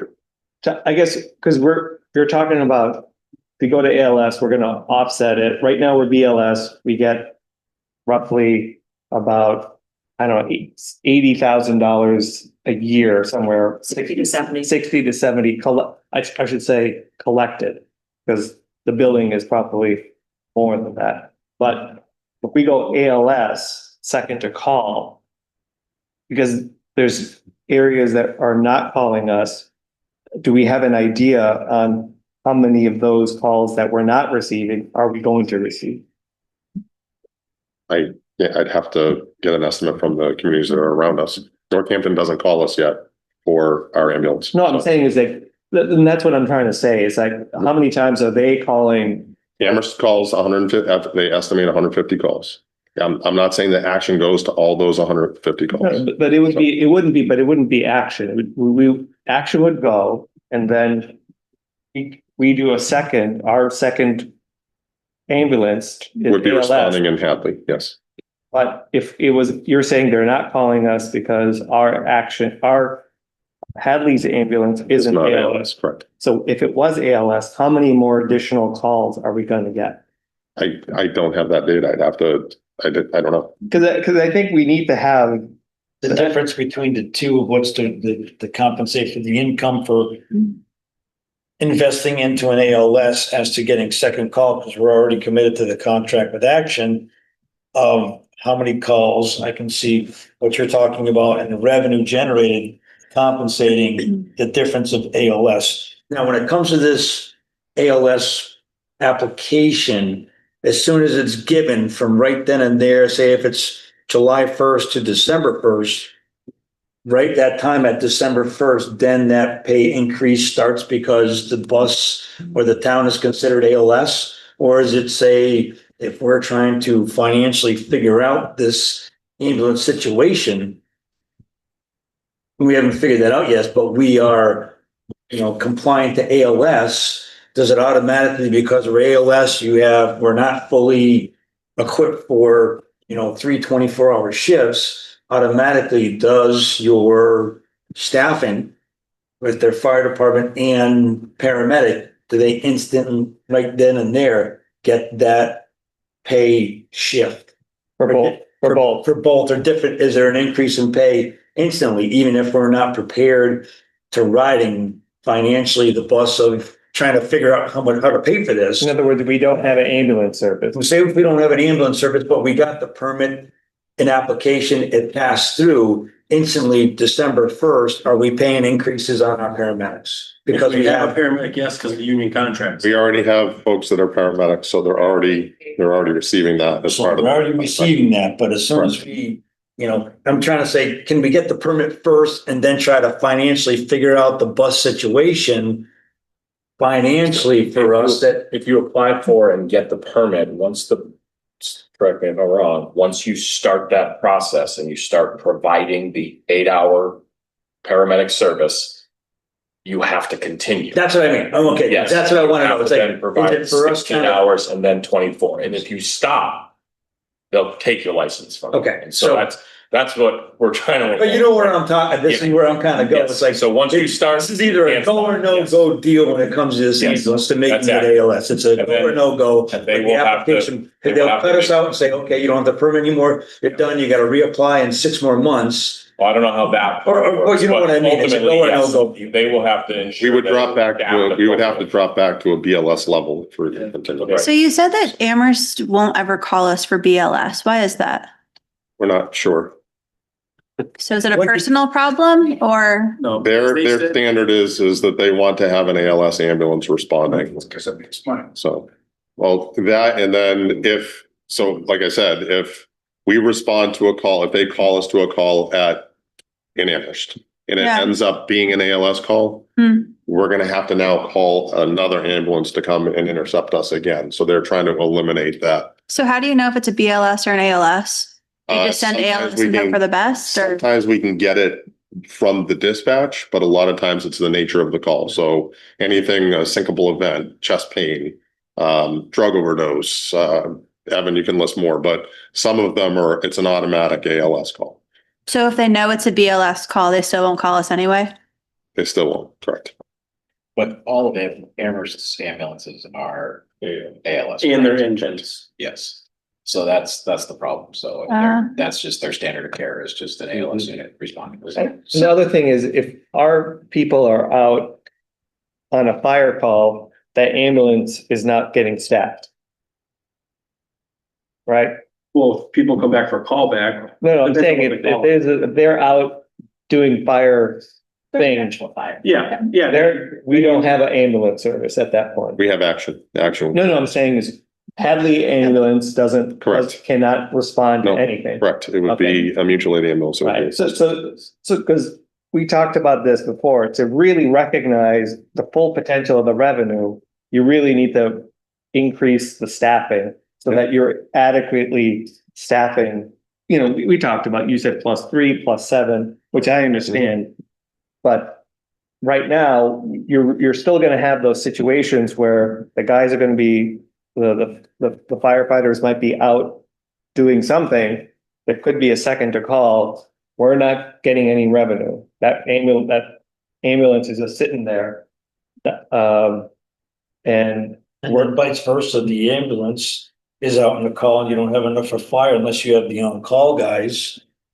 You might be responding to the call. Right, you might be in Amherst and then you don't have a fire department. So if you get to ALS level and you have to have the 8-hour shift per day for what, a year? Is that how it works?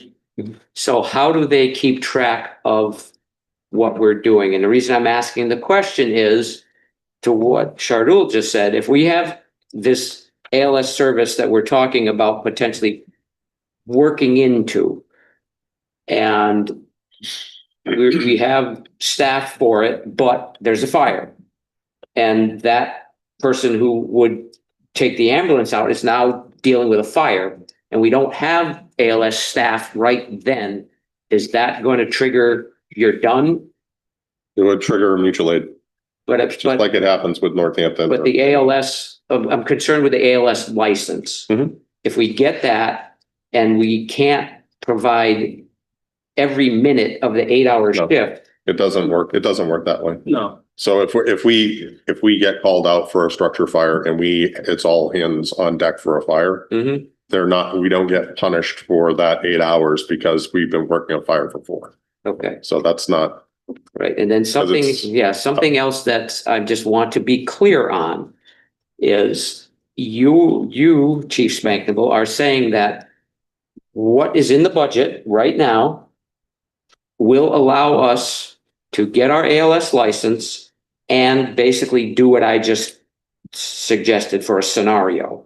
We would have somebody available, but not necessarily if there's a fire or whatever, and we would not be penalized for that. And the only increase that we would have to pay, as I understand this, is somebody's going to get a higher salary because they're working on an ALS ambulance than they would be for working on a BLS ambulance. correct. How much higher? Excuse me? How much higher?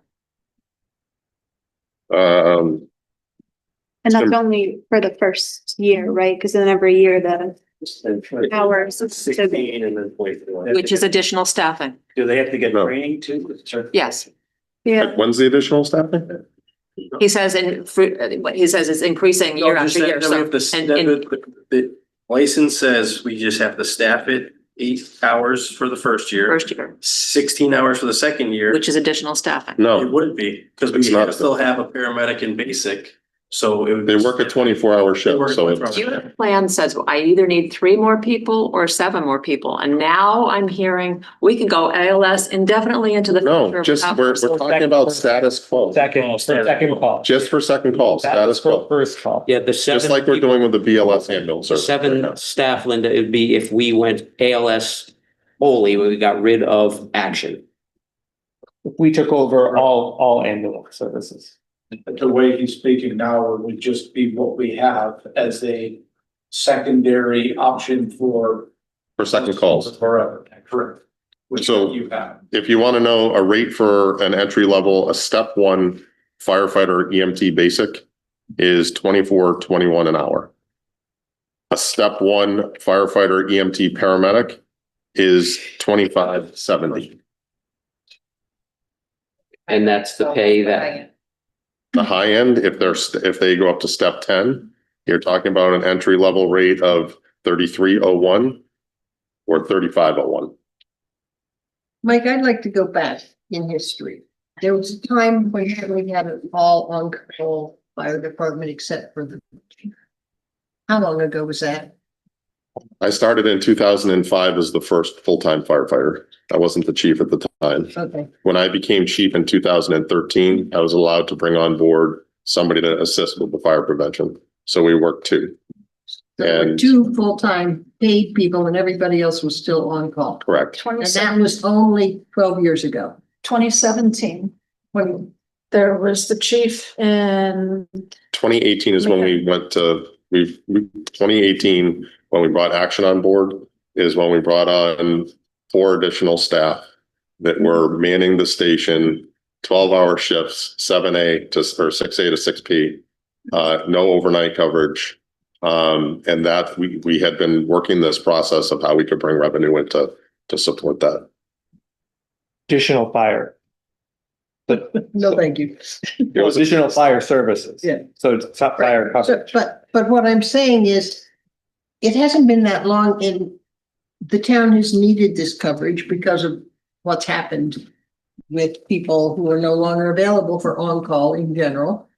And seems like you are working in the right direction in terms of the ambulance too. The town needs this and we need to be able to provide it for our residents.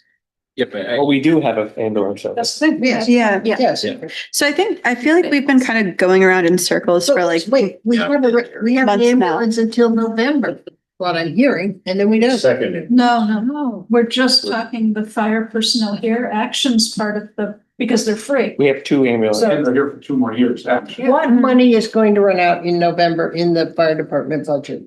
Our firefighters, the salaries and our. The salaries of the And fire. I don't think anybody here disagrees with the fact that we need to find a way to cover those people. We need to find a way to make sure that we keep those people. I don't care what you call them, firefighter, EMTs, paramedics, it is what it is, but we have to keep those people. So that part, and I apologize if I just spoke for people at this table, but that's And that's what I was trying to get at. we need to figure out a way to keep those people, but the decision, Jane, is what you want to do in furtherance of this whole plan.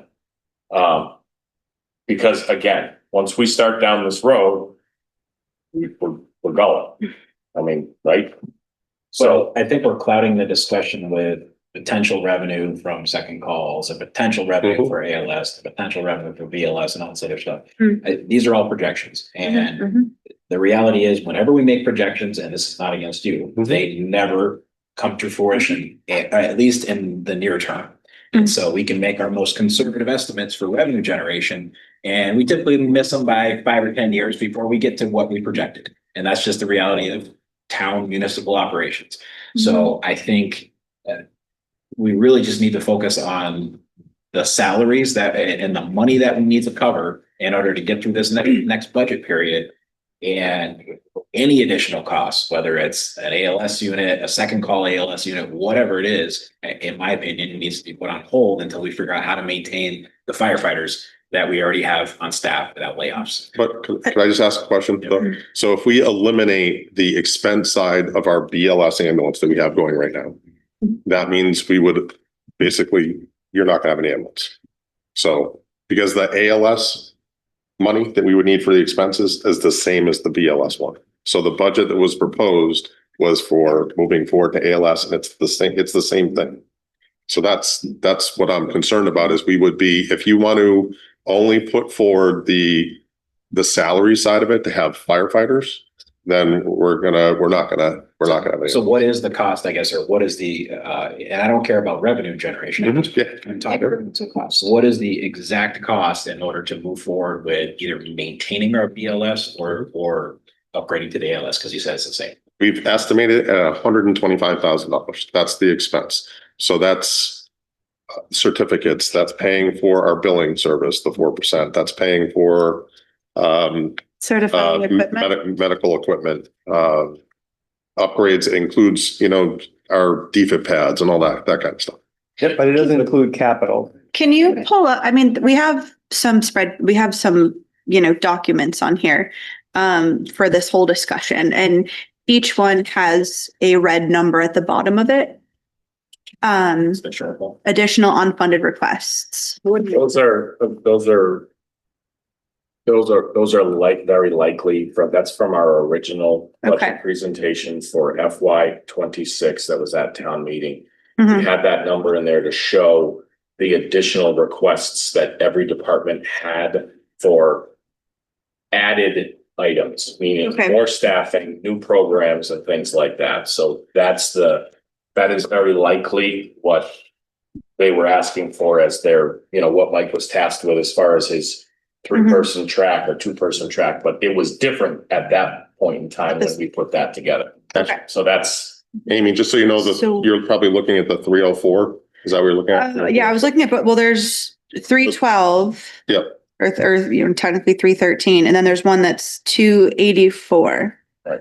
Yeah, so the issue is that the ambulance contract was added to that, so that 180,000 you're seeing. Okay. Which isn't an expense of our EMS service. That's a separate contract. You have to subtract that out of that. So I'm sorry, just to get back to David's Sorry, statement yeah. earlier, just to, if we wanna simplify things. Yeah. Mike's statement a minute ago, as far as the cost in the expense lines, ALS versus BLS. We had projected somewhere in the area of like 150. It's 25,000. It is, that's the difference. So you're gonna have 550 in staff. If we want to keep the staff, I don't care what you call them, name whatever you want. And then you have your benefits packages that we have to cover as well, and then that 150 or 125.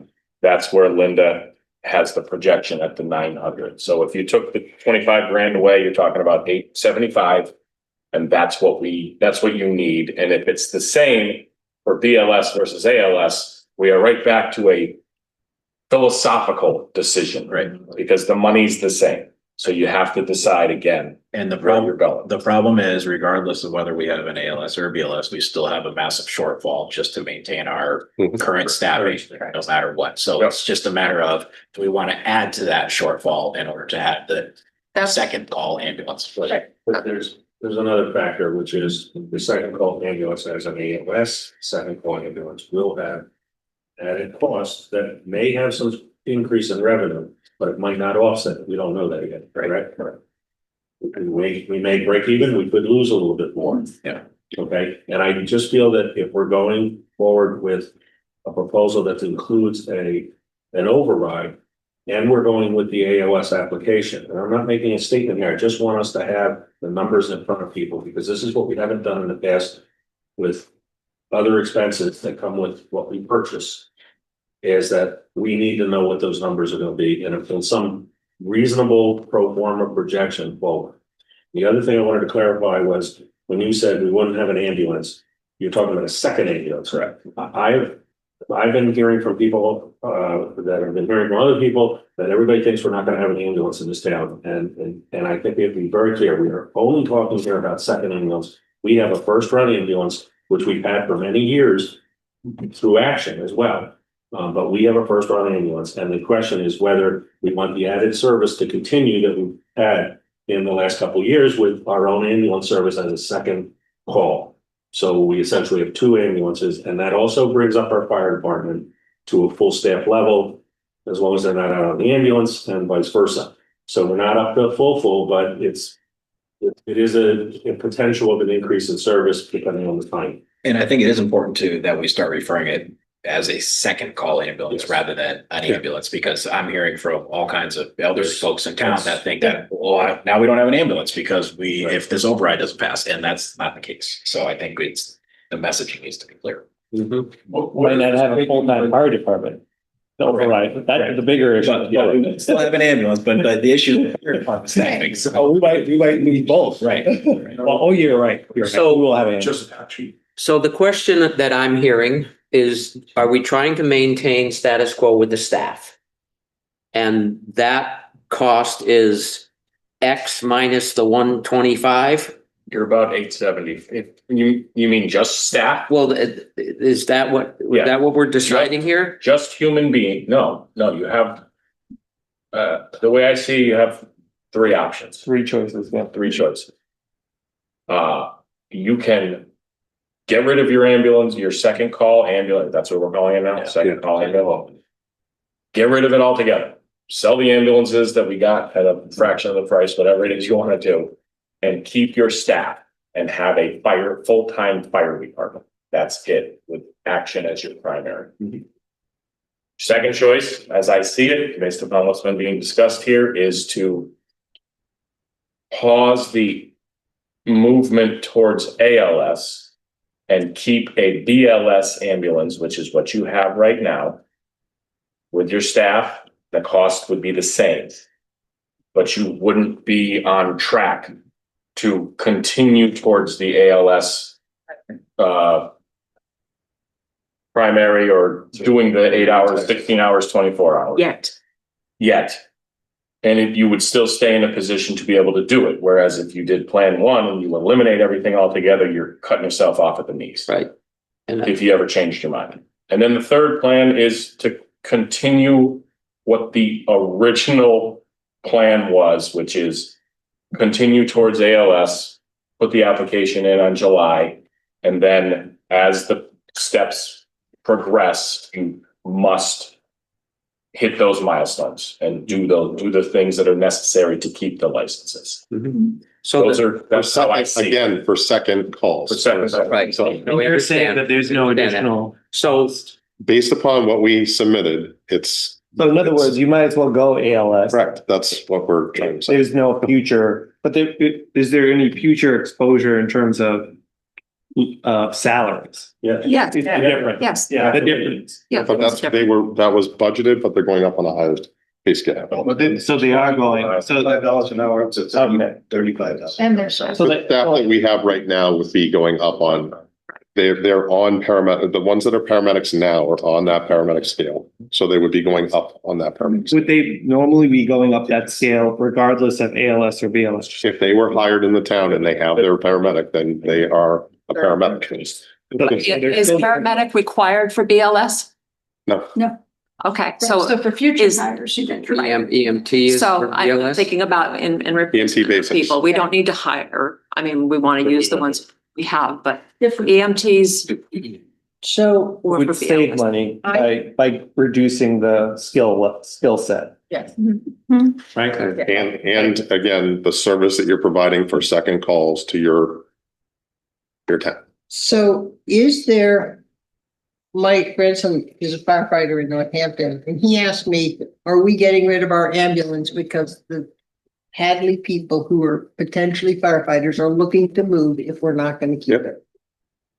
We will probably lose a number of our, Okay. lose a large number of our. Just in fairness, I mean, again, that's always a concern. Yes. But we finished union negotiations and the primary person at the table tendered resignation immediately after we were done with union negotiations that had nothing to do, I mean, so people are going to turn over for their own reasons. I think that there are other people who appreciate the quality of life, if I can put it in Hadley. It's not, from a fire department standpoint, you guys work really hard. I'm not, but it's not Holyoke, right? It's not.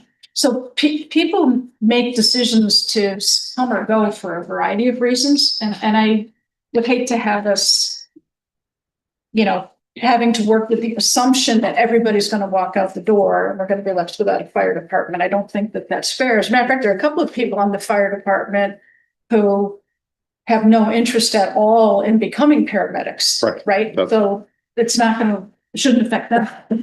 Mr. Chairman, if I may. Sure. These two gentlemen, the deputy chief and chief, have done Herculean task here in organizing the department in such a way that they have the staffing they have. My experience has been that particularly in the last 10 to 15 years, fire departments have been stealing, particularly paramedics, from each other. Some departments do a higher salary structure. Some will pay us to a signing fee, stipend. I've talked to my colleagues, my past colleagues, on the Cape, and they complain about that very fact. They can't seem to keep people and they can't seem to attract people.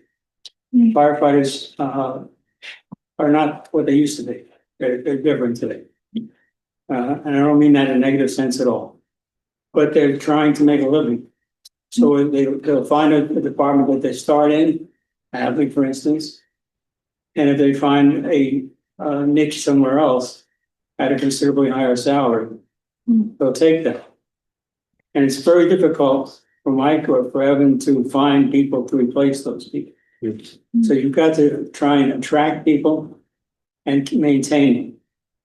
And that's not an easy thing to do. No, that's not. But to your point, then we spend a lot of money training people to be paramedics and then they leave anyway. No, I'm not I mean, saying that that they happens, don't. yeah. Saying that Well, right. That happens in any business. Yeah. I mean, the bottom line is, we don't disagree that the chief and deputy chief are working hard and trying to make something good for the town. The bottom line is, we gotta find the money to pay for it. And so that's why we're sitting around this table, trying to decide what makes sense. How do we get the funds to make this happen? or continue to happen. So, I mean, we can talk about all these things that, you know, they're gonna leave or we can't find people, but we can pay what we can pay. And we're getting to the reason we're here is because all our costs keep going up and salaries is a huge part of that. So, and I'm not saying they don't deserve it. It's just that we don't have the money. So we have to make a decision here. And recognizing, you know, everybody's hard work and efforts that they contribute and, you know, certainly pay rates of municipalities versus private industry, as we know, DPW will tell you how hard it is to hang on to folks. But, you know, at the same time, sorry, I lost my train of thought just for a second there. But we're moving forward with, I did lose my train of thought. I apologize. Trying to save up the DPW. Yeah. It's like CDLs, people get a CDL and then they move somewhere else. So we're here trying to decide what we want to ask the public when we go to town meeting to do. And We're starting with, they need direction so that then they can figure out what we're gonna ask the public for. Oh, and jumping back in, thank you for the lead by time there, but yeah, if we have to recognize, we had hosted eventually the municipal finance committee had an event here a couple of months ago.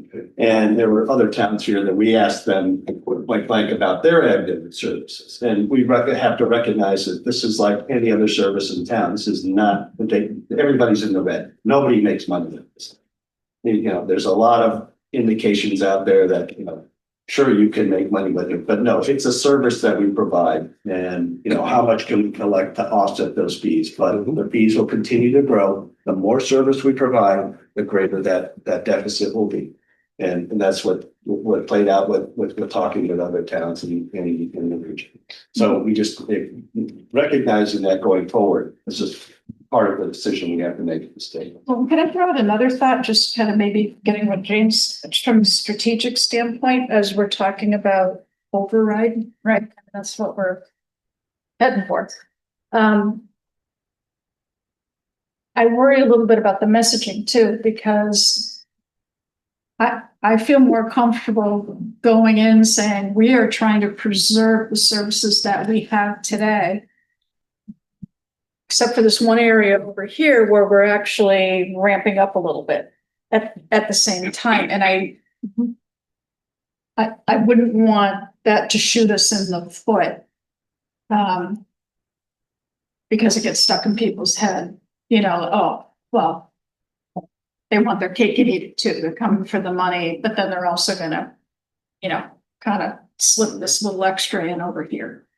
Because again, in my mind, there are a lot of unknowns, you know, we still don't know, we might get the kicker on the revenue. You know, if we're lucky with the hotel and meals fund, maybe free cash is higher. I mean, there's still some things at play here, which wouldn't, you know, it does, if we don't do it now, it doesn't mean that you can't put in the application next year, right? Like once all of this shakes out and we know what we have. Yeah, my only concern is the staffing for it. Staffing, right. I have a question on the 8 hour, 16 hour. What does the 8 hour mean? What does that mean? It just means that ambulance needs to be available for second calls for 8 hours a day. With an ALS, with a paramedic. Oh, so you just have to, 8 hours a day, you have to have it. So if you designated the daytime shifts will be the ALS. We have 24. We have 24, so it would be every day. It would be that shift would be on. They would. Right. They're available every day as it is now. Yes. Our EMS You base. just can't deal with that, right? The other thing that everybody needs to understand is we're not doing like Amherst, even Amherst and Northampton are having a hard time doing double medics. We're doing what Action's doing, which is the state standard, which is an EMT basic and a paramedic. So it's not two paramedics that you're paying for. It's a single paramedic and a basic. That's why we've built out those shifts. That's why we have the staffing that we have right now. Now, to get that area, do we have to go with double medics for a period of time? That's what we had. So the per diem money that we had was if we have newer medics, there's a certain period of time based upon our doctor at Cooley Dickinson who has to approve them if they're ready to start riding on their own. A lot of our folks right now have been riding in Hatfield and doing stuff with AMR and prepping for this. So again, this has been a process that's been going on for, we've been doing this for a year. So that's why we've been working really hard to get to where we're at. Yeah. So. And are they getting paid if they do ride-alongs? They're working for other services. It's not So for they're us. paid by this. Some of them are working with Action. We've had. We have one call force basic. Yeah. She actually was just hired by Northampton. She's on our call force. She works for Action. She'll be leaving Action, and she's going over to Northampton. Okay, I think we probably beat this to death. Yeah. So I guess what's the direction that we want to go is the answer. Are we just going to maintain the staffing, or are we going to mess with the ambulances, second call ambulances as well? Because I think that's what they need to know, right? Yeah. Yes, it is. I mean, if I understand correctly, the difference between maintaining the staffing and maintaining the staffing and the second ambulance is $125,000. Is that correct? Plus capital. We have to understand that we're gonna have to replace this equipment. Maintain it. That's more than 120, we're talking about, how much is it, one of those buses costs or whatever? Huh? 600 to 700. It can be up to 600,000, but we have the two ambulances right now. So we have a primary and we have the backup ambulance. So we're eventually probably in 6 years. We got upset or refit them with the supplies. I just want to make sure everybody understands that we have to look at the life cycle cost of this program. Because this is a program that this is an operation, this is billing, this is, I told Mike this when we worked together. As a business operator, we're a town and we're getting into business. It's not a good, I think somebody pointed it out, that it doesn't always transfer over in terms of profitability, in terms of operational prowess, all these different little nuances that we know, Peter and I know, we've seen hotel people come and go. He's seen HVAC people come and go. Even in the private sector, it doesn't mean that you're going to be successful. We have to understand this is not a small thing we're doing. We have to really understand 125,000 is today. 5 years from now, that could be 300,000, 400,000. And this is the things that this town, we've gotten to this point because of these things that they started off as 80,000, 125,000, and now we're seeing that they've compounded. Let's just make sure we understand that. I love Mike. I love the fire department. I think having a full-time fire department and supporting them is incredibly important. I think we need to maintain that. And honestly, when we do all of our, how we position this override, this is going to be, in my opinion, this should be a fire department override, full-time fire. Because that's exactly what we're really looking to do is going from the difference between where we were before this and where we are today is we've got a great full-time fire department.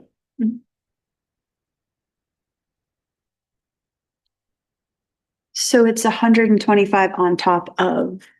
That's expenses. The capital. So it's 895,000. About 875. 835,000 now. Yeah, it's probably based on expenses. Probably 900. Yeah, because fire expenses also went up. I think some. And just to add to They went up Cheryl's 100,000. point, if the projected cost is 125 and ambulance is 600,000, and maybe we get 5 years on the ambulance that we have, you can add another $100,000 a year in capital costs to that operation. So then you're looking at $250,000 a year to operate in reality in order to kind of build towards that ambulance replacement that might come in 5, it might come in 10 years. Who knows? It's 600,000 today's money. Right. 5 years from now. And so I would say our actual operating costs are probably closer to 225 to 300,000 in reality. And there will be salary increases that we would, for ALS, that we would not see under BLS. And we know with the way that the federal government is going to reimbursements and everything else, that revenue is going to be constrained going forward. These reimbursements aren't going to be at the same level that they are today. And the population that's aging is actually having a detrimental impact on payer mix because they're going on Medicare. So the more older people who are on Medicare that you're transporting and dealing with, it's not in your favor. Meaning, Sometimes. A lot of them are second payers and yes. So my only concern, just from, putting this together from a budget perspective is I'm hearing, potentially fire department only. Randy, you brought up multiple times that the ALS and the BLS expense lines cost essentially the same. I would just put out there, and correct me if I'm wrong, but if you roll the program that you currently have back to zero, and then you decide at some point down the road that we like the program and we want to do it, you're behind now. Got to start all over again. And then to Molly's point, the status quo, right? We're asking the rest of the departments in town to just status quo, and then you want to ramp up another department. If you at least kept it in the middle, you would give yourself an opportunity to grow, and you would be able to explain to the taxpayer that everybody's on the same page. Everybody's on the same level. I just want to throw that out there. I apologize. I don't want to, it concerns me that we bought these ambulances, we stocked these ambulances. What are we going to sell them and roll it back to a fire department? We pay for training. Right. I'm just thinking, like, if you don't want to go the other way, that's fine. But I think if you go down the middle of the road and just say, stay BLS, that it gives you an opportunity to go somewhere if you wanted to, and you can still say, we are truly status quo. Yeah. And if the 125 or whatever turns into 600 or whatever, at that point, you can say, no, we're done. This is too much. Yeah, I agree with that. If it's just 125 to stay where we are. Jane? The only concern I have about what Mike down there just said is ambulance was never part of a department, so this is only a new concept. It has always been standing on its own. Probably, in hindsight, it should have been part of fire department from the get-go. And then its budget would have been built in accordingly. But now we're adding it, so we can't say fire department budget is staying the same because we've just added something that should have been in it a long time ago. Well, we've also increased the. Yeah, but there's a story. We've gone from. You have a 24-hour fire. Right. honest truth is we should have done the override from the beginning. Yes. Right. Yeah. Right, exactly. It should have been, if we really wanted to do this, there should have been an ambulance override back in 2022 or whatever we started. The full-time fire department, fire-based EMS override. Because I think by then, we would have distilled this to a better projection. And we would have, Mike would have been not having to come back every quarter or whatever and asking for more money. And I think it set us up for kind of false expectations. Well, it's the theme of the evening. We might as well wait for years before we make decisions financially. So, but I'm in favor of keeping things status quo with the BLS as is, and deferring. the ALS. Prayers. Yeah, till the future. Yes, that's my opinion. I tend to agree with the finance committee. What was your consensus? This is what we. We had all. And no confusion. Wait, take a breath, everybody. Take a breath. How about a stretch? Here we go. Yes, there you go. Amy, you want to do it? Sure. I'll do it. I'll start. So when we talked and we all went through the line, I'll let everyone talk. I'll start. At first, I thought ALS sounds good because it's only a piece of paper and now we can charge more. So we're doing all the same stuff. We're not doing anything new, and ALS will just let us get a higher rate. So I thought that sounds good. But then part of, when I was at town hall, part of the management team, they told me there was gonna be all these added costs. So then I'm like, okay, well, maybe we should put a pause on it. So in the back room, I thought, oh, if it's gonna be added costs, put a pause on the ALS. But I am still all for keeping a full-time fire department with the BLS. And because I feel like this, having that hybrid, having them there, that we could go forward if we wanted to. It's not gonna stop it. So I was for that. And we're not paying right now, we're not paying anything for action, pretty much because we're getting our money back. And we used to be paying 300,000 to Amherst. So we, even if you're talking about that 125,000 of expenses, we're still doing better than we used to. Okay, so that's where I'm at right now. I'm for keeping a full-time fire department, keeping the BLS, and I'm going to pass it to Paul. Okay, I also agree with that. I do want to clarify, this was not a backroom decision, though. It was just the room in the back. It's not a backroom decision, okay? It was an open meeting. No, I think our best course right now is to maintain as much of what we can, and the work that's been put in so far is to go with the BLS, not apply for the ALS because of the added costs and the fact that we don't know how much extra revenue will get in, but we can project forward looking that it's going to actually cost us more in the long run right now. And I don't think the town can support it financially right now. So that was my decision. We did have two other opinions in the room. Okay, you want to? Sure. Throw the hot potatoes. Yeah. So certainly what we had been talking about, in part, we were looking back at this entire project, and we spent roughly $2 million on it so far, and we've taken in 90. So we were wondering, to your point earlier, Molly and David, whether or not, the municipality is really going to approach this from the same as a private business model and be able to achieve similar results that they're able to do.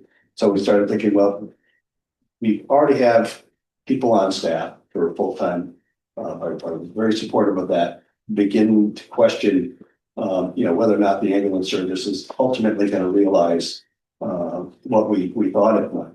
But knowing now that the BLS services have offset some of the costs of having to go out there. I wasn't in favor of changing the staffing levels, but this question, certainly this is now definitely not advancing to ALS till we get things a little bit more under control and have harder numbers on revenue projections. So we're not surprised at the end when we wind up with shortfall. And putting us into a situation where we need to go to the town and ask for the better part of $1 million. Long story short, and without the business model, it was keep the staffing, really look hard at the ambulance side when not machine. And I think. Yeah, so I don't know who wants to go next. Sugar? I'll be last. You'll be the last one. Oh, yeah, you'll be good. Yeah. That pizza's gonna be really good. Have this room. Yeah. No, I'm really for just having a fire department, sticking to what we do. I told Mike, I love Mike. He knows that I'm his biggest supporter, but I just hate, as a person who started a different business, got into something else, didn't work out and closed it, which was probably the best decision at the time. I understand the fact that sometimes not everything you do is fruitful, and that sometimes the best decision is to pull the plug, because long term, you're going to be financially supporting something that, in terms of its total benefit to cost, in my opinion, doesn't make a lot of sense. And we've had an ambulance. We've always had one ambulance in town. Now we have two, and with a additional cost that I think, especially when talking to, hearing other people and talking about what are we going to do about saving this town money, that I think for me, this is one of the things that we can do among other departments that we need to go and look at in terms of saving this town money. So that was my opinion, that we really should just really focus on what we do well and not try to go and do something where it's new and we're trying, but it's not really working out the way we expected. Could you say that in English, please? Why? You beat around the bush. What are you trying to say? About. I know what you're saying. About BLS. I know what you're saying. So Fire department. no BLS. Yeah, just stick to the fire department. That's all I wanted you to say. No, So I hear 2 and 2 at this point. 2 and 2. and here's the grenade. Here's. Everybody got it. Go ahead, Peter. I am certainly not in favor for any type of override. And when I think of an override, I think of a part-time, which would pay off for an ambulance, a piece of equipment, or a fire engine. This is an actual tax increase. And I don't think anybody's been saying that. They're just saying an override. That we have to say this is going to be an increase to the town, a tax increase, just to funding for whether if it's the ambulance or for the fire department. I've only been on this board for over a year, and the spending that everybody has done. Do I want to do a part-time fire department? No, I don't. But when are we going to stop spending money to the point as doing as to wants as to needs? And I think it has to stop, because it's always going to be, I understand there's the pay raises, and I understand there's the unions, and maybe we think about with the offsets of the percentage on the food tax and on the room tax, to think about what kind of revenues that's going to be. I don't want there to be an override or a tax increase whatsoever. So whether if it comes to having an ALS, no, a BLS, no, to finding out what we can do to try to stop as much spending that we've been just doing. That's all we're doing is, instead of setting money aside, like for capital, we don't have a problem taking it out of free cash because it's something that we want instead of actually what we need. And, capital expense should be something for, like you were saying, is that we should be paying cash for all these things instead of taking it as free cash as a wanted thing that, okay, we're projecting so much free cash for next year. Let's go about and take that and spend that next year. We got to stop doing that. So if it comes to the point of saying, okay, we maybe do a reset with a no override or no tax increase, which is going to be based on the voters, let them make that decision as to thinking about how the future is going to be with the fire department, with the police department, or all the, things that we want to spend for this town. Because I think there's enough of that. Mhm. Well, for the record, what we're doing this evening is going to be advising town meeting. So we're not making the ultimate decision.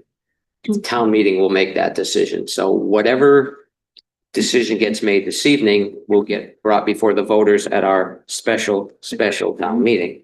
And then they will decide what they want to spend the money on. So we're just trying to figure out a way to make the override request the most appealing. Now, can I just add a point of clarification? Mm-hmm. So you don't want an override. So Excuse me? so you don't want an override at No. all. So what I'm gathering is that you're looking at staff cutting. If Cutting that's what it staff. comes down to, as to part-time of whichever, if there needs to be what's considered as an essential worker in certain departments. I know if you have one person in whatever department, whether if it's senior aging or whatever it is, or library, how many there are, that, yeah, maybe we need to cut down on whoever we have for essential, to making essential employees only. I mean, there has to be, we've hired. I mean, I'd really like to know within the past 4 years of how many people we've taken on for hire. And that's where, yes, it's great to say that our taxes are low. Yes, it's great to say that our roads are the best during the wintertime, but look at what we're spending to getting those roads to being perfect for the less than 1% that live in this town, where if you go and cross the bridge, okay, it's wintertime. Maybe they're just trying to reserve all their funds as to doing their plowing instead of us having a road like Bay Road during the summertime in February for doing our roads. There needs to be, some sort of control of spending. And would it be of potential layoffs or part-timers? Yeah, maybe. But, when do we stop the spending and actually have a reset as to really what are we spending our money on?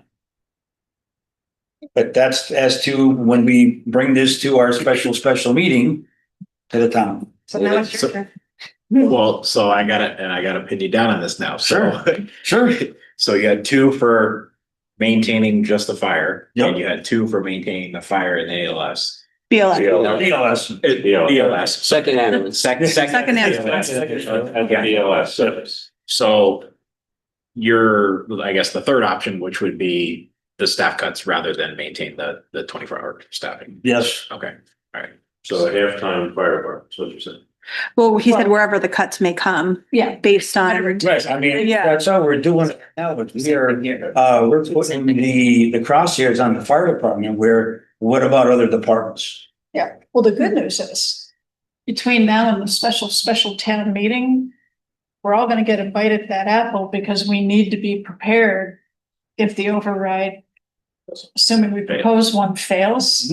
We need to be like locked and loaded to move into an immediate cutting, so you will be able to participate in that decision about, so, but we don't have to do that tonight. We tried to, We talked briefly about timelines. yeah, Which was to say that, if we have this meeting in early September as being proposed, 45 days later is when you can take the vote. And after special town meeting, when we have just a regular special town meeting,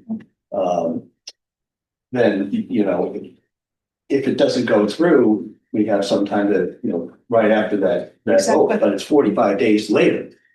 Is, well into October, so. is it 35 days later or within 45 days? It's within 45 days. So how soon can it happen? It could be You could do it posted. 2 weeks, probably. 20. You gotta post 2 weeks, right? Yeah, I mean, 2 weeks. something like 2 weeks. Yeah. Doesn't have to be. to get a unanimous vote. We even went back a second time. He directed us to try to all agree. Okay. I think it's a hard decision, Yeah. it's even for, we respect everything that, all the effort and everything that was put into place into it, for the most part. I think even Peter knows that it's everything everybody did. Peter will agree that it was a lot of effort, but I think we all have to understand that a decision has to be made. Okay. That we have to, we took the initiative to stand. Hang on just a minute. You guys feel that we need one override question, correct? Not more than one? Well, We don't agree. It's Well, so. that's, how about that's We your need one thought? override question for your operational budget. Yeah. Meaning fire, town hall, municipal, everybody. Yeah. And then if you would want to have a further discussion about this capital stabilization, creating this account so that you can maintain your buildings and all that, that is a separate issue. But we don't want any one department or 2 departments or public safety up here and everybody else down here. Yeah, We no, want I it get all that. together. So that's what we want. Okay, so I'm not familiar with this process. Do we have to make a motion and vote on what we want them to do, or are we just gonna advise them? I think we should go on record so that Mike and Linda and everybody working on the budget and Mike aren't hanging out there wondering, right? So I'll make a motion. That way we go on record, and even if we don't need to, I'll be Discussion.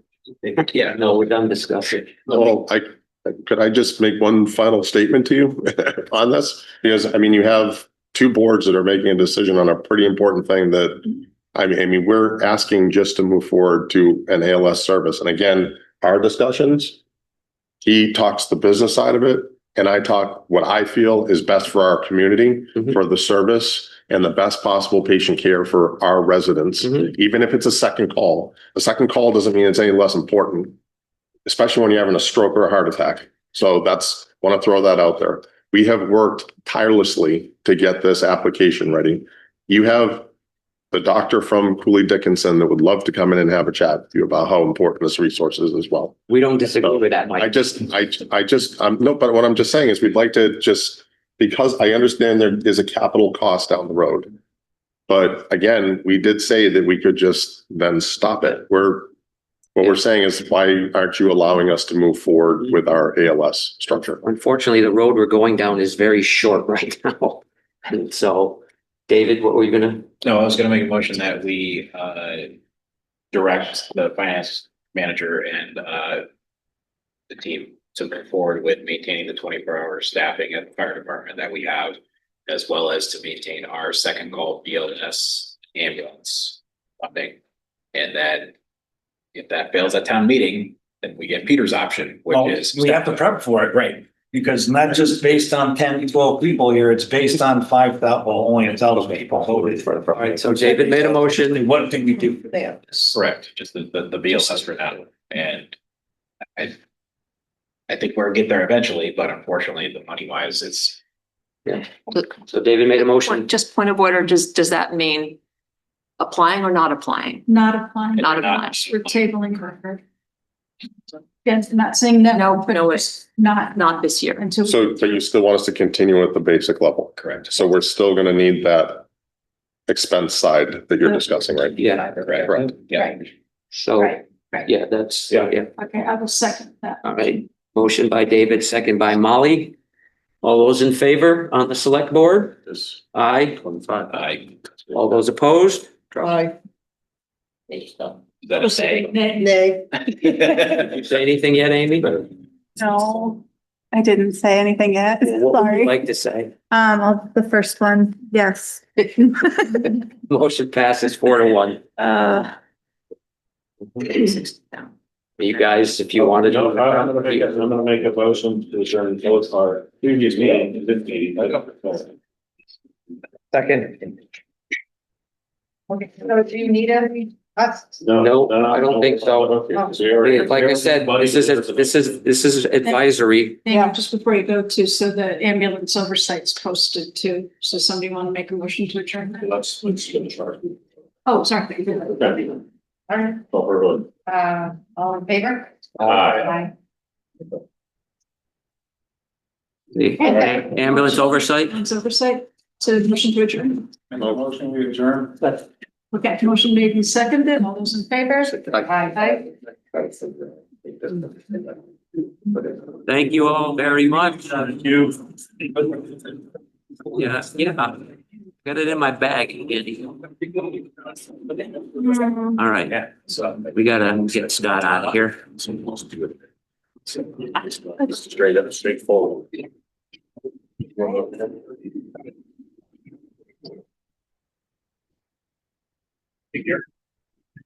We're three on. We gotta crank. I'm on vacation in like 45 minutes here. Scott's on here.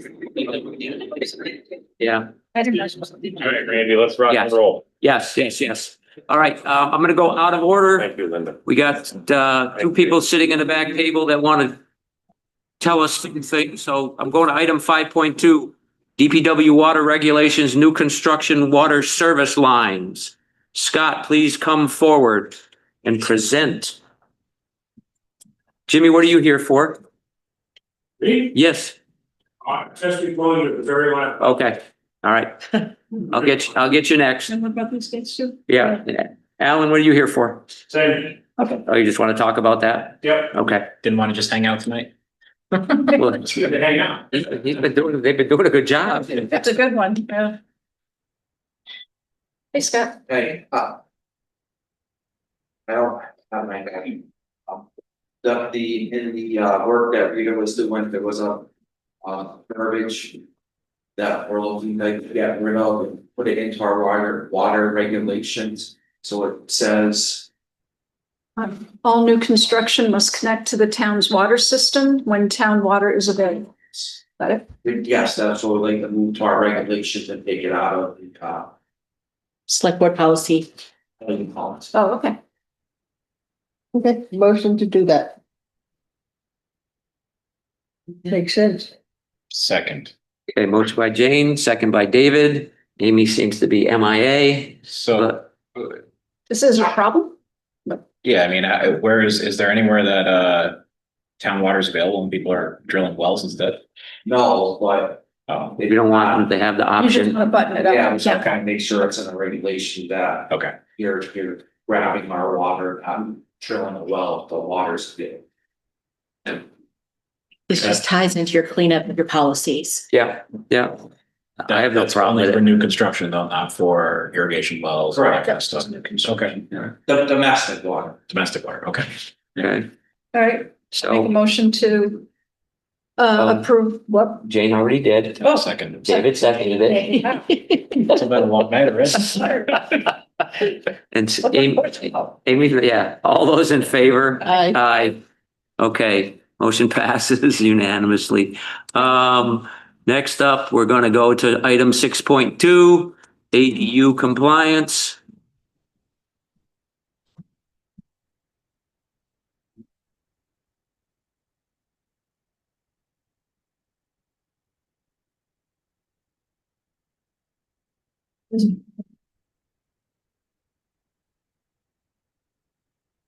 Tonight, it's abundance. Alan, you guys just here to listen, or do you have something you might want to contribute? No, we would have gone. Okay, okay, that's fine.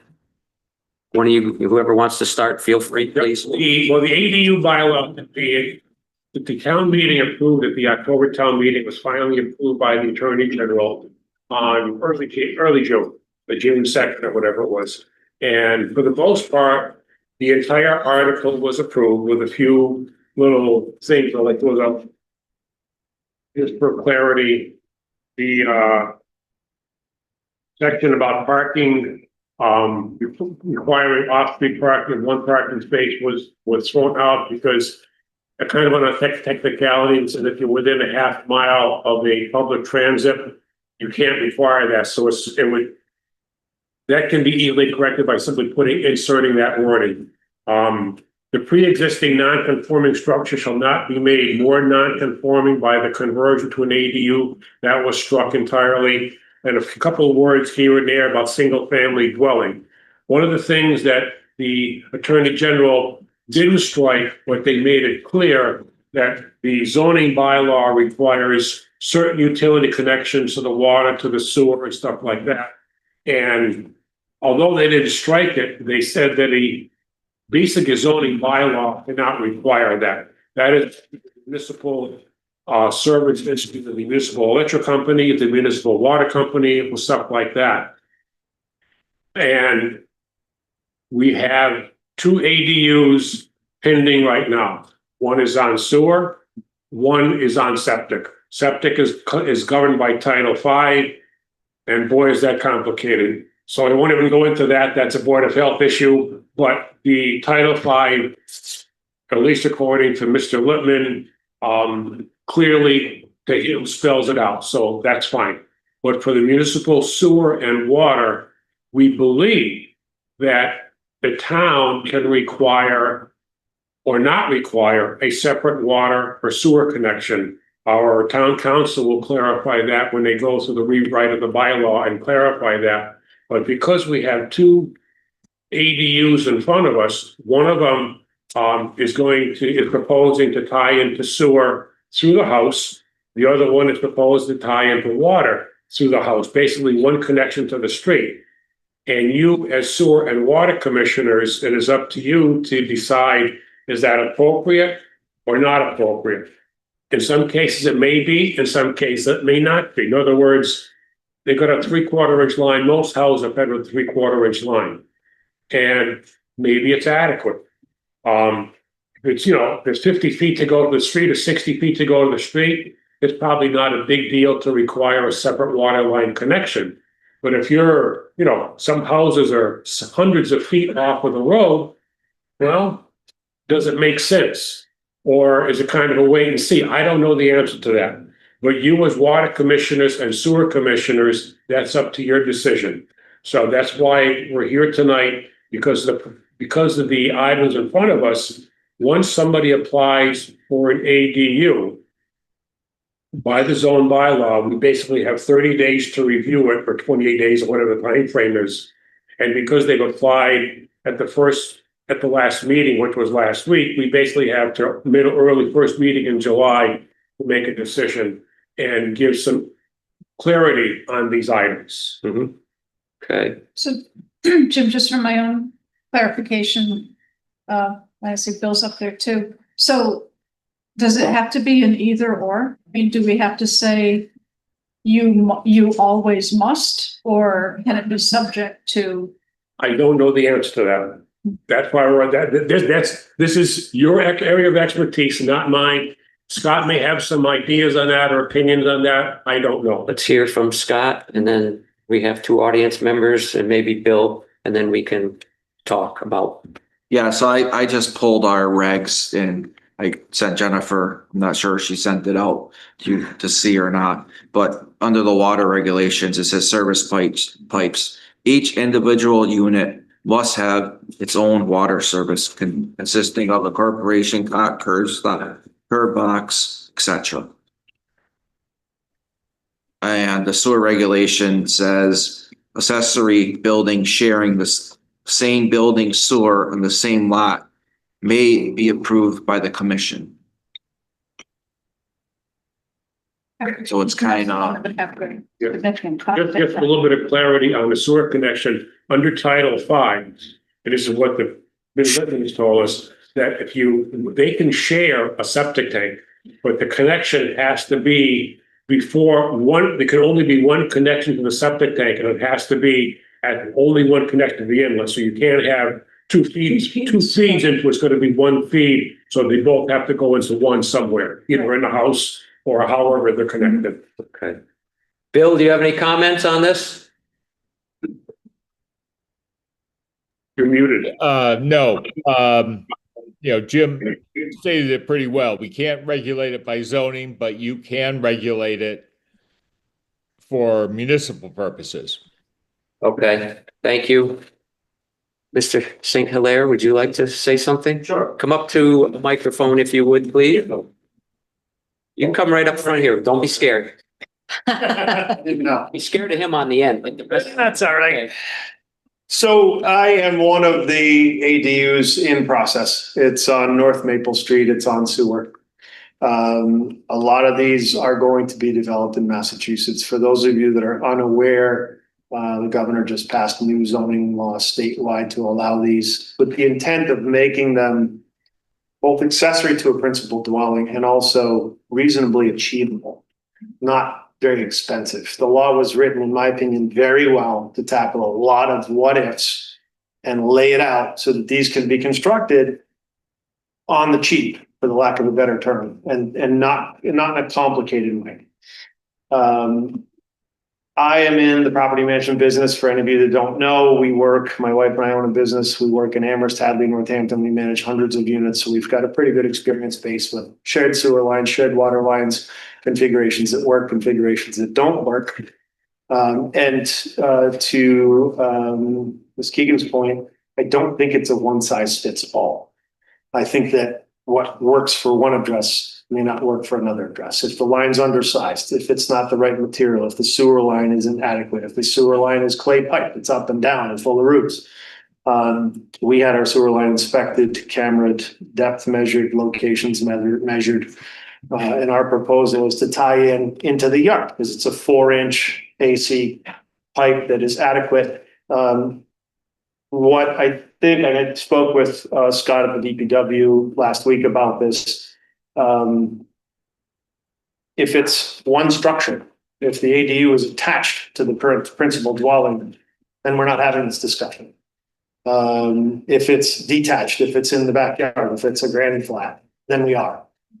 It doesn't give any credence to how many bedrooms, how much flow, the size of the connections. So what I think would be a sensible approach would be to perhaps leave it to the experts and have the director of the water sewer department say, let's look at these three things. Let's see if it's sized correctly to feed the number of bedrooms. Let's see if the sewer line's big enough to handle both.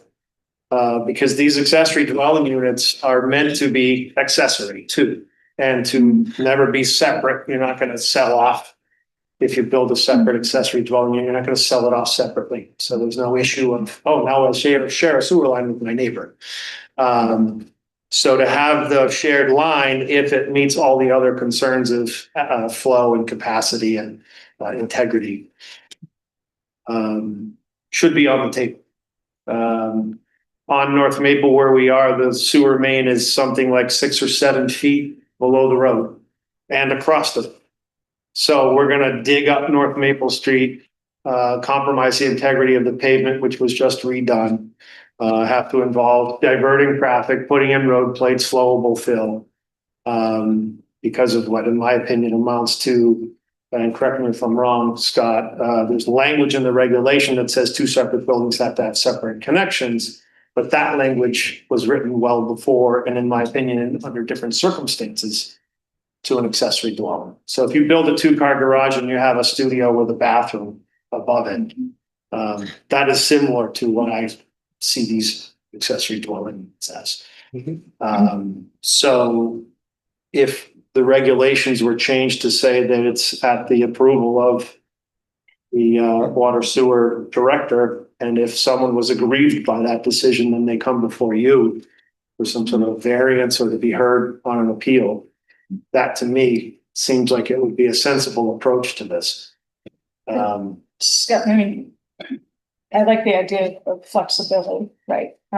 Based on the site and the construction, but what I wouldn't be in favor of is just kind of throwing a jump ball and putting you in a position, Scott, of, you know, Jimmy's leaning on you hard, you let Jimmy do one thing, maybe Alan not so much, right? So how comfortable would you be drafting something that could be very objective? So I don't think the town should put itself in the position in the first place to say that bore and sewer line has capacity or the water line has the capacity. That should be sized by a plumber or whoever that can make that determination.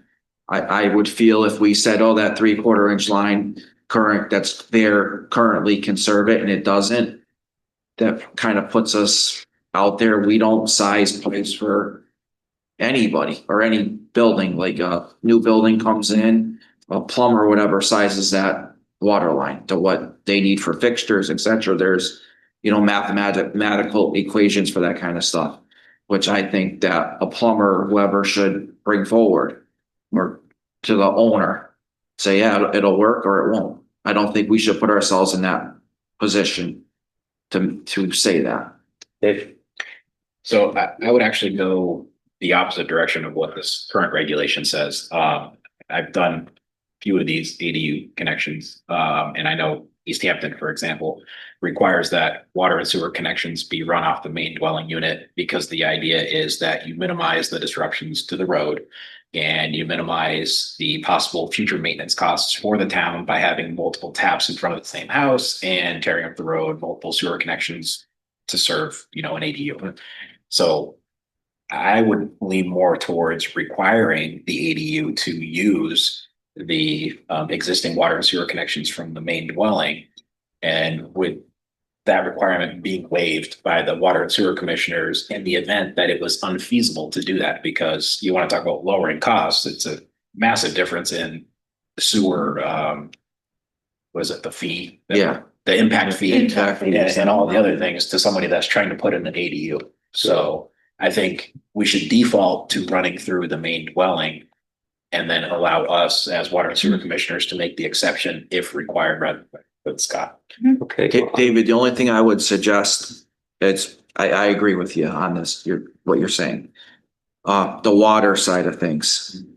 I would just ask that the board would, for say, have our current standards met. Meter pits, things of that nature, because, you know, we have residents that are over 100 foot, they don't have meter pits. Just, you know, bring our you know, the specs and our current regulations into play. But the only thing else with that, I wonder is this lead service line thing. Depending where these units are going, what kind of pipeline there is, et cetera. Okay, is there lead out you know, on our side of the street?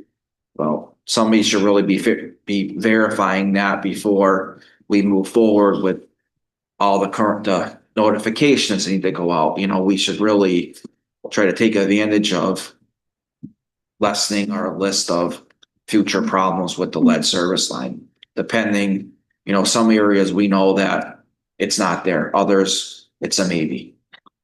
And it's all a single meter for that one residence, right? It should. Imagine after. It depend, one. yeah, depend where they connect, Amy.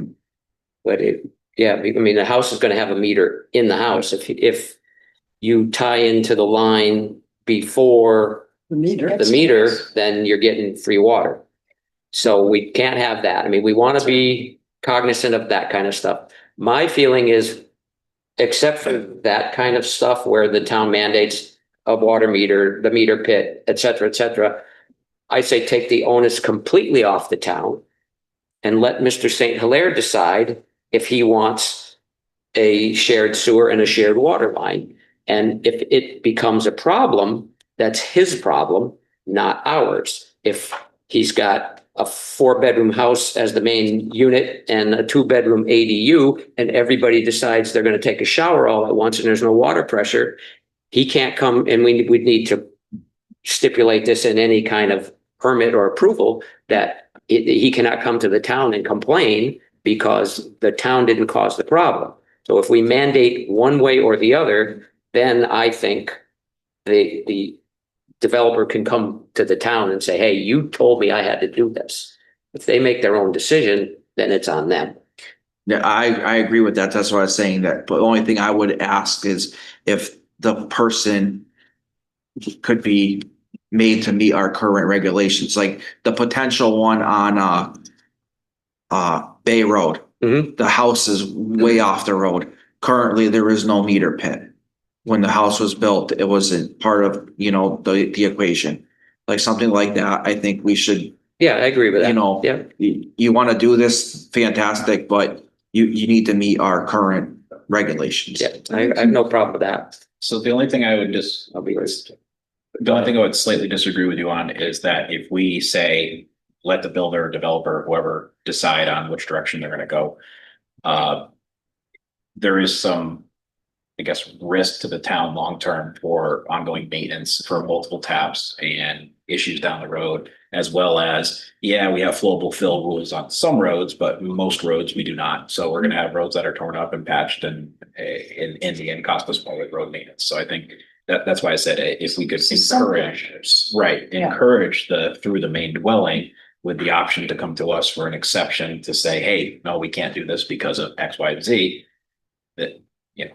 Okay, well, what about not through, how about tying into existing lines before the road rather than to go through the main dwelling, because that could get interesting.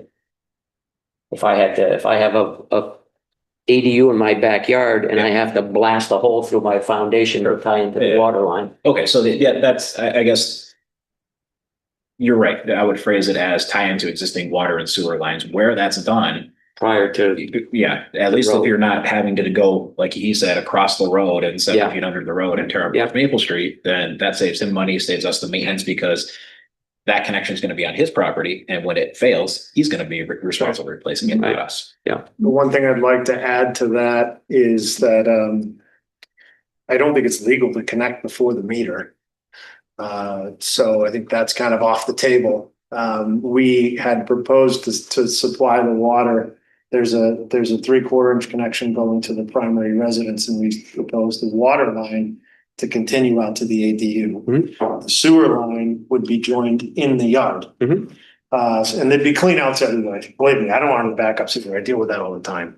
We're on a first call, first number, speed dial is Fletcher Sewer and Drain. So I think it should be formulaic. So if the water line is big enough, I don't know that there's necessarily a reason to upgrade it. per se. And I'd like to point out that right now, the way the water regulations are written is if the two are attached, if the ADU and the primary dwelling are attached, then none of this discussion is taking place. You can use a shared water line, you can use a shared sewer line.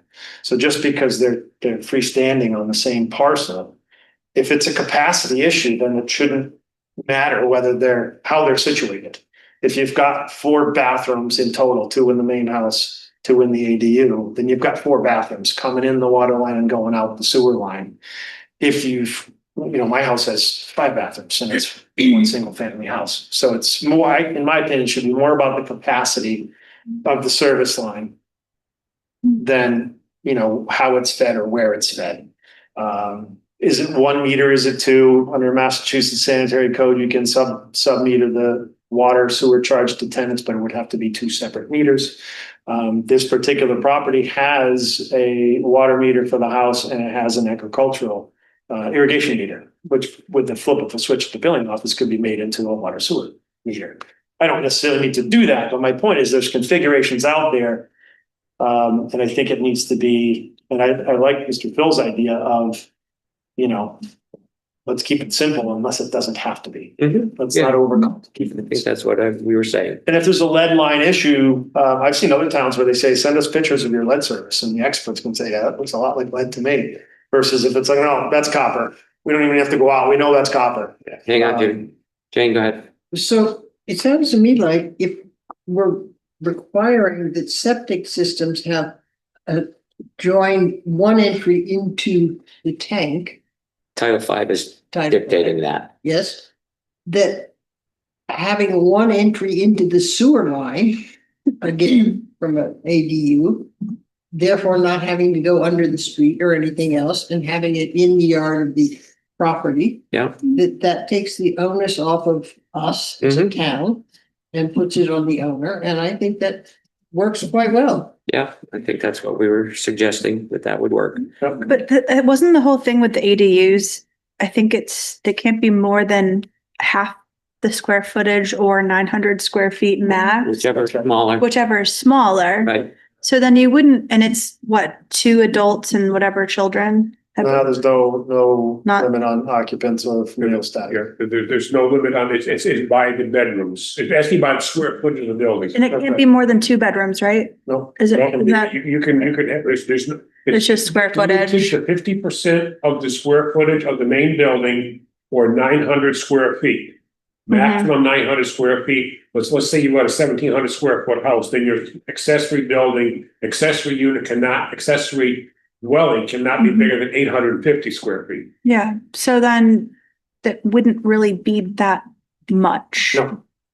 Yeah, no, you're not gonna get a. Yeah. 900 square. Right. Small by That- definition. That was my point.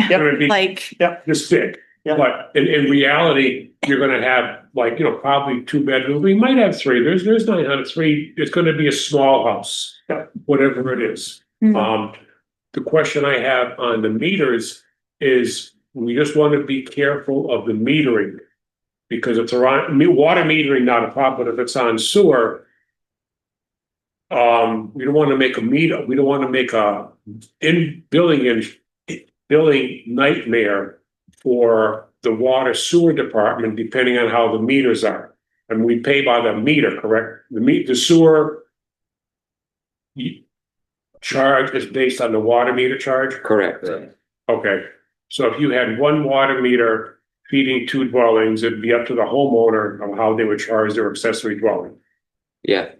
If we had 2 meters, as long as they were separate fees and not a flow-through meter, then I guess there would still be 2 separate meters. Right, it's all gonna end up in the same place. If he has a tenant that he's gonna put in his ADU, he's just gonna factor in the water, he'll charge extra per month for water or whatever, so. So one thing I'd want to take into consideration is, again, ever-changing select board. You never know who's going to be sitting up here. So I would love to come up with whatever policy that tries to make sure that it's an exception that these things come to our board. Who's, again, different skill sets. You don't know who's going to be here.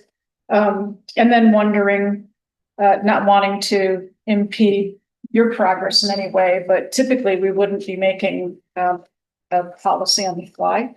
So can we agree on like general direction and then maybe come at the next select board meeting, have something in writing that we could vote on? Is that, Second read. That sounds reasonable to me, yes. would that work? So the next meeting is that 2 weeks away? Yep. July 2nd. So just for clarity, it's going to be at the discretion of the applicant, which way they want to connect either the sewer and or the water based on engineering flows or something? I think that's where we're heading with general parameters though. I don't think that's what David's saying is mandate that you connect To the main house. to the, either the sewer line or the water line before you get to the road. Private property. Yeah. Yes. Okay. To avoid digging up the road, extra connections to the water and sewer lines. Make everything on private property so that if something happens, the onus is on the owner, not the town, to correct it. And the exception would be if that's unfeasible or they just don't want to, they would have to come complete their case of why. Yeah. Yeah, if there's a hardship, then it goes before the commissioners. Yeah. But is that the only? I guess to Scott on that one. Sure. As far as the distance goes, along Bay Road. On B, they connect to the house or connect somewhere in their own yard, you're still gonna require the metering pit? Well, that's where I'm, You're saying that you're recommending, I'm just. yeah. So Yeah. I'm just curious. Yeah, so I would say to meet our current standard, you would be required to put in a meter pit at the street. So I guess if we're gonna point them in a direction, he would come back with a written water regulation for us to approve next meeting. Yes. That encompasses the current standards and the connections. Yeah. One thing I'd like to add on the meter pit comment is if the existing service that would then be shared is still shown to be adequate. Does it make sense to require a meter pit that's a couple $1,000s? On a new construction, if you build a house and it's 500 feet from the road, 100%. But if this is an existing service going to an existing primary dwelling and then you're building an accessory to that, let's say it's a 1-inch water line already. And that's shown to be accurate by a plumber or whoever is the expert on that, or if there's language in the Massachusetts sewer regulations. Are you gonna force that upgrade on an existing system? And if so, why, if it's shown to have adequate capacity? So I don't think the meter pit is relative to the capacity, and Scott can correct me if I'm wrong. It is to be able to shut the water off in case of an emergency. And it's a whole lot easier to get to the meter pit and shut the water off than it is to dig the whole thing out. No, that's, so the meter pit is for more accuracy of unaccounted for water. So if you have a water line that's over 100 feet and you have a leak between the street and the house, and potentially we're losing water and revenue because of the length of the pipe. So anything over 100 feet will require a pit. So the meter is at the street, and whatever happens past that is, on the owner. So in a hypothetical scenario where you do an addition to your house and add 2 bedrooms and a bathroom, would that trigger that upgrade? I guess not, no. It wouldn't. So, the state law for these ADUs is saying you've got to treat them the same as a single family. So if someone puts an addition on their house because they have a couple of kids and they want to add 2 or 3 bedrooms and a couple of bathrooms. Yeah, I guess we better look into that. Somehow we got to figure out whether that's a legitimate ask. I think it is a good idea, but whether because of the ADU regs, is that a legitimate ask? Probably not. If that's what he's saying, it's probably not a legitimate ask. So I guess, it's their property, it's their dwelling. Connect to the existing, and however you do that, that's on you. How many houses are without meter pits that are more than 100 feet from the road? I don't know the exact, there's a few. Are we talking less than 100? Oh, yeah. Okay. Probably less than 50. Is that the distance, 100 feet? Yeah. Because the required front setback in Hadley is 50. So you're halfway there by statute. So could we work on Yeah, work on something, drafting something? see what, For next week. for our next meeting, please. Yeah. And then hopefully we'll be at a place where we can vote on it then. Sure. Is the planning board decision required before our next meeting or after? Because your application is already in or no? We have two applications. So when's your drop dead date for you guys to act on that? Well, I mean, we're looking for clarity. I mean, Mr. St. Hilaire is being very gracious and agreeing to what we're saying. The other one hasn't come forward to us. They've gone to the building inspector. But the other applicant has not come to the planning board with anything yet. So we don't know where that stands. We know where the address is, but we just know that they're on septic. But they haven't come. Oh, okay. Yes. All right, well. So I didn't know. Yeah, it's not fine. Mr. St. Hilaire knows where we're headed, Talking about the right. right? You get it. 2 weeks will not hold me up. Well, you know what direction we're going Yeah. in, so I don't think there's gonna be an issue. I don't hear anything from you that says you want to do something different than what we're proposing. No, I think it's a good, sensible approach. Okay, And I It think may be helpful to get it in front of Alan before we even vote on it. I would love to see it. Poke some holes in it. Right. Yeah. If it. I've researched this ADU law very, very extensively because I've got a number of clients that want to develop under this new law. And what's been helpful is that the Attorney General's municipal law unit keeps putting out these letters that Mr. Metzger referenced, where they review the town bylaws proposed and say, you can't do this, you can do that. And these things have come up, the connections have come up and things like that. So that would be helpful. okay, excellent. I think we can be done with that for tonight. Thank you very much, everybody. Thank you. Appreciate it. Thank you. Thanks for your time. Okay, item 3.1, consent agenda. And on the consent agenda are the minutes from May 27th, 2025, and a council on aging appointment of Ed Golding for a 1-year term. So moved. Second. Motion by Molly, second by David.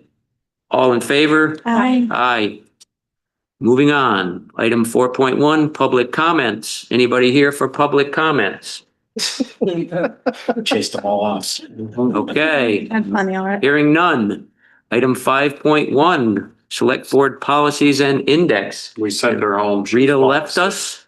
Yeah, Yeah, we'll get it next time. She has to be here for something else anyways. She was sick, 'cause I thought she was beyond, but We're gonna let her stay till this, y'all voted last time, let her stay till the second. Just if everybody could take some time with your free time the next 2 weeks, read over all of this, it'll make it much quicker. Okay. You're good to go. Yep, okay, no problem. Thank you. Landfill solar project update. Ms. Nevin Smith. Thank you very much. We finally gotten the final drawings from the person who was doing that for us, and it's just an update on where we are. And we are now going forward with the application to Eversource. All of the costs have already been covered from an earlier town meeting vote. The good news is what we're seeing from the person we hired who does solar installations like this is that they were able to get more panels on than we originally had thought. So that means more profit, if you will.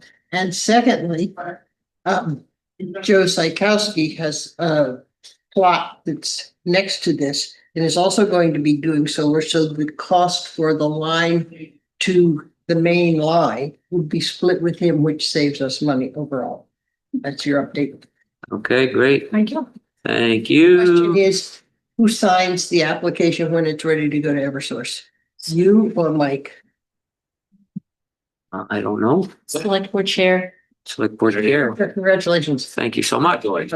Okay, new business, item 6.1, sick leave donation request. Lauren Wilcox, please. Good evening. Good evening. So we have Rachel Farron, who is a dispatcher, expected to go out on maternity leave in July. She does not have enough accrued leave to cover her absence for the 3 months that she will be out. So we are asking to allow people to donate to her under certain conditions. So I'd like to ask you to make a motion. so moved. Second. Motion by Amy, second by David. All those in favor? Aye. Aye.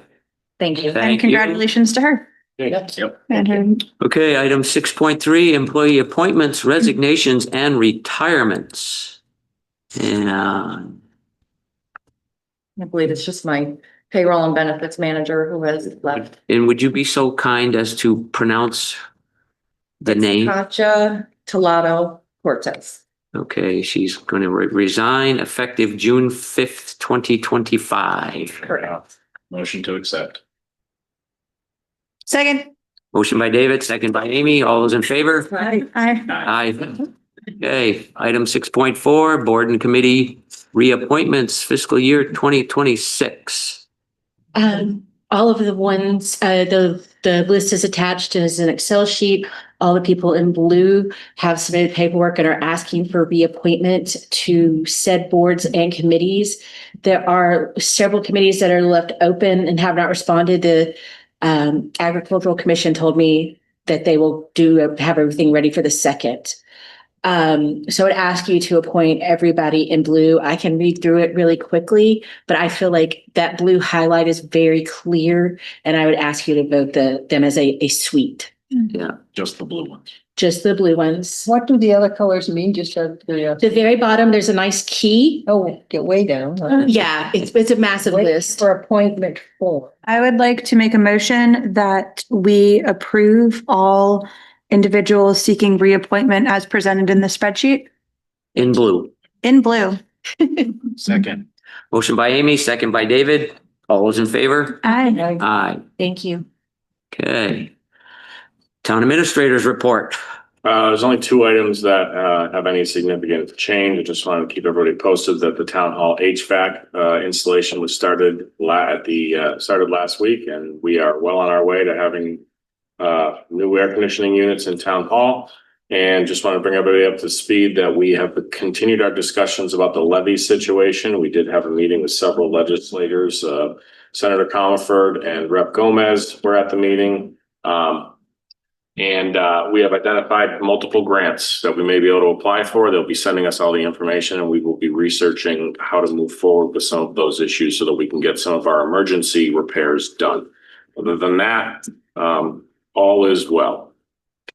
Okay. Except for all the things that You are, make eye contact with all of us when you say that? I'm sorry, You make eye contact with us and say. I'm not gonna look up. Moving right along. Okay, select board members liaison report. Anybody have anything to offer? Yes. Ooh, yes. The Hadley Media needs 69 more people to sign into YouTube subscriptions for Hadley Media to reach 1,000 people. So all of you who have not yet signed up for Hadley Media YouTube, please do so as soon as possible. Yeah, and if you can share it on social media as well. I've tried. Yes. Okay. How many more? 68 more. 58 more. 58. 11 down. That was fast. Thank you all. Okay, anybody else? Night. Okay, hearing none. Item 9, announcements, 9.1, new agenda item.